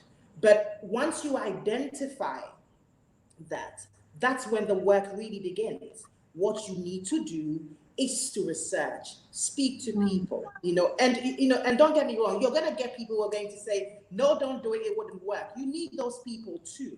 But if you're committed to what you want to do, and you're prepared to speak, and you're prepared to research, you're prepared to do your homework, you're prepared to set the right expectations, you will be able to do whatever you want. Ghana needs you. Ghana needs you. We need to come home and contribute. It's not an easy journey. Don't tell me when I'm in my third year of the second law firm, I'm not going to sit on this platform and tell you that it's easy, but I'm committed. I'm committed to make a difference in my own little way. And if you're committed to do that, with platforms such as Gooba, with all the platforms of Diaspora and Office, with people like us who can help. And it's not really just about the law. There are people who I'm happy, like Mr. Baby on the loss of Dan, the Deputy Minister has said, my doors are open. If you want to ask a question, it doesn't cost sometimes to get legal advice. But what I want you to do is don't have just a romantic view about coming home. Do the research, speak to the right people, and make that decision, set the right expectations, and come, and we welcome you. The government has created an enabling environment and continues to do that for the benefit of all of us who are coming in. So please take the step, ask the questions, and hopefully in the next 10 years, all of you on this platform, at least 80% of you will be here. We can sit down, and when this whole COVID thing is over, we can sit down and have some fun. But that's the advice that I'll give to you. So do you agree with Bernard's comments that he's made? Whose comments? Can you put it on the screen again, please? So Bernard says, Denta, unfortunately, the general view in the diaspora is that we're not wanted by our own people in Ghana. The laws are skewed our participation in governance. I don't believe that's the case. I do believe that sometimes when we come, it's about the language. I think the Deputy Minister made a point and said that when it comes to DP, I think somebody made a comment to him that when it comes to Ghana, people wouldn't listen. And what he said was that if they don't listen, it is because I didn't do my job. I'm supposed to make them listen. And I share that view. The view is that, are we coming to Ghana? I mean, I found everybody welcoming. I think sometimes our mindsets are different. When you've gone up in the United Kingdom, or it's different. But you have to accommodate that. The fact that we are different, that we've lived in a developed economy, doesn't mean that the people who are classified as third world don't have a voice. They may not have the opportunities, but they know what they're doing. And what we are supposed to do is to come and add value to what they're doing, and not to come and think that. And a lot of us, let's be real. A lot of us come and we think we're the better ones. We're coming with all this knowledge and exposure, and we're coming to sit down and teach them how to do the right thing. I don't subscribe to that. We have a lot to learn, even from the locals. And if we can come together, then we can move. So people are welcoming, Ghanaians are very welcoming people by nature. So I haven't had that experience, and I believe that it's really about but we don't have any perception of people coming from outside, that we welcome them. I felt very welcome. It depends on how you approach people, yes. All right. Marcy, as I call her, thank you so much for once again joining us on the Denta Show. There's so many topics that I always want to add you onto, because you just have a vast experience in many fields. And so we will be calling you again. I have you know. I was expecting that call. And may I just say that, it's just a phone call away. Denta is reachable. You can reach her. And where I can support one way in terms of giving one-liners advice, I'm happy to do that. It's not always about money. We're here to support all of you in your journey to come back home. So just reach out if you have to. Thank you so much, Marcy. Thank you so much, and God bless you. All right, guys, I hope that you've enjoyed the conversation this evening. It's been wonderful, as always. Again, I must say a big thank you to our sponsors who have made this, conversation possible. Definitely to Seek. Oh yes, definitely have to say a big thank you to Seek for this amazing headphones. You can purchase it online if you go to www.seekvr.com, and if you put Denta VIP on any product that they have, you get 10% off. So make sure that you go online and get one. And also not forgetting World Remit. World Remit are supporting Gooba in a massive way. And we must say a big thank you to them. They're very easy to use. And, you can just go online, www.worldremit.com, and send your money that way. And for instance, when you send your money and you add the code 3, the number 3, and then free, you get £20 to send to a loved one. You can join the 5.7 million customers worldwide using World Remit and send money to your family and friends back home. They are fast, effective. All you have to do is have your laptop and your phone, and away you go. And again, thank you to Vesta London Beauty for the lip gloss. And again, if you want to invest in Ghana, you're looking for partnership opportunities, you're looking for ways to connect with other Africans, make sure that you register at odanaconnect.com. It's a very useful platform where it's going to have all of those information. You're interested in agriculture, buying a property, partnering, investing. That is the the platform that you need to go on to. Again, like Marcy said, Cynthia Coco, the lawyer, that is her website details, and she deals with banking and finance, corporate and commercial law, oil and gas, energy and infrastructure. Those are her details down there. You can get in touch with her. And Akwasia Babio, the director for the Diaspora Affairs Office, that's the website that you can go on to. I did send out his email earlier on as well. I did also post Samuel's details from the GRA, but I will be updating this platform with all the information. And I hope that you've enjoyed the show. Next week or on Sunday, we're talking about the pressures of the African woman. The African woman has to get married at a particular age. The African woman has to give birth at a particular age. And so this is a conversation that we are going to be having on Sunday at 6:30 p.m. right here on the Denta Show. Please keep sharing your pages.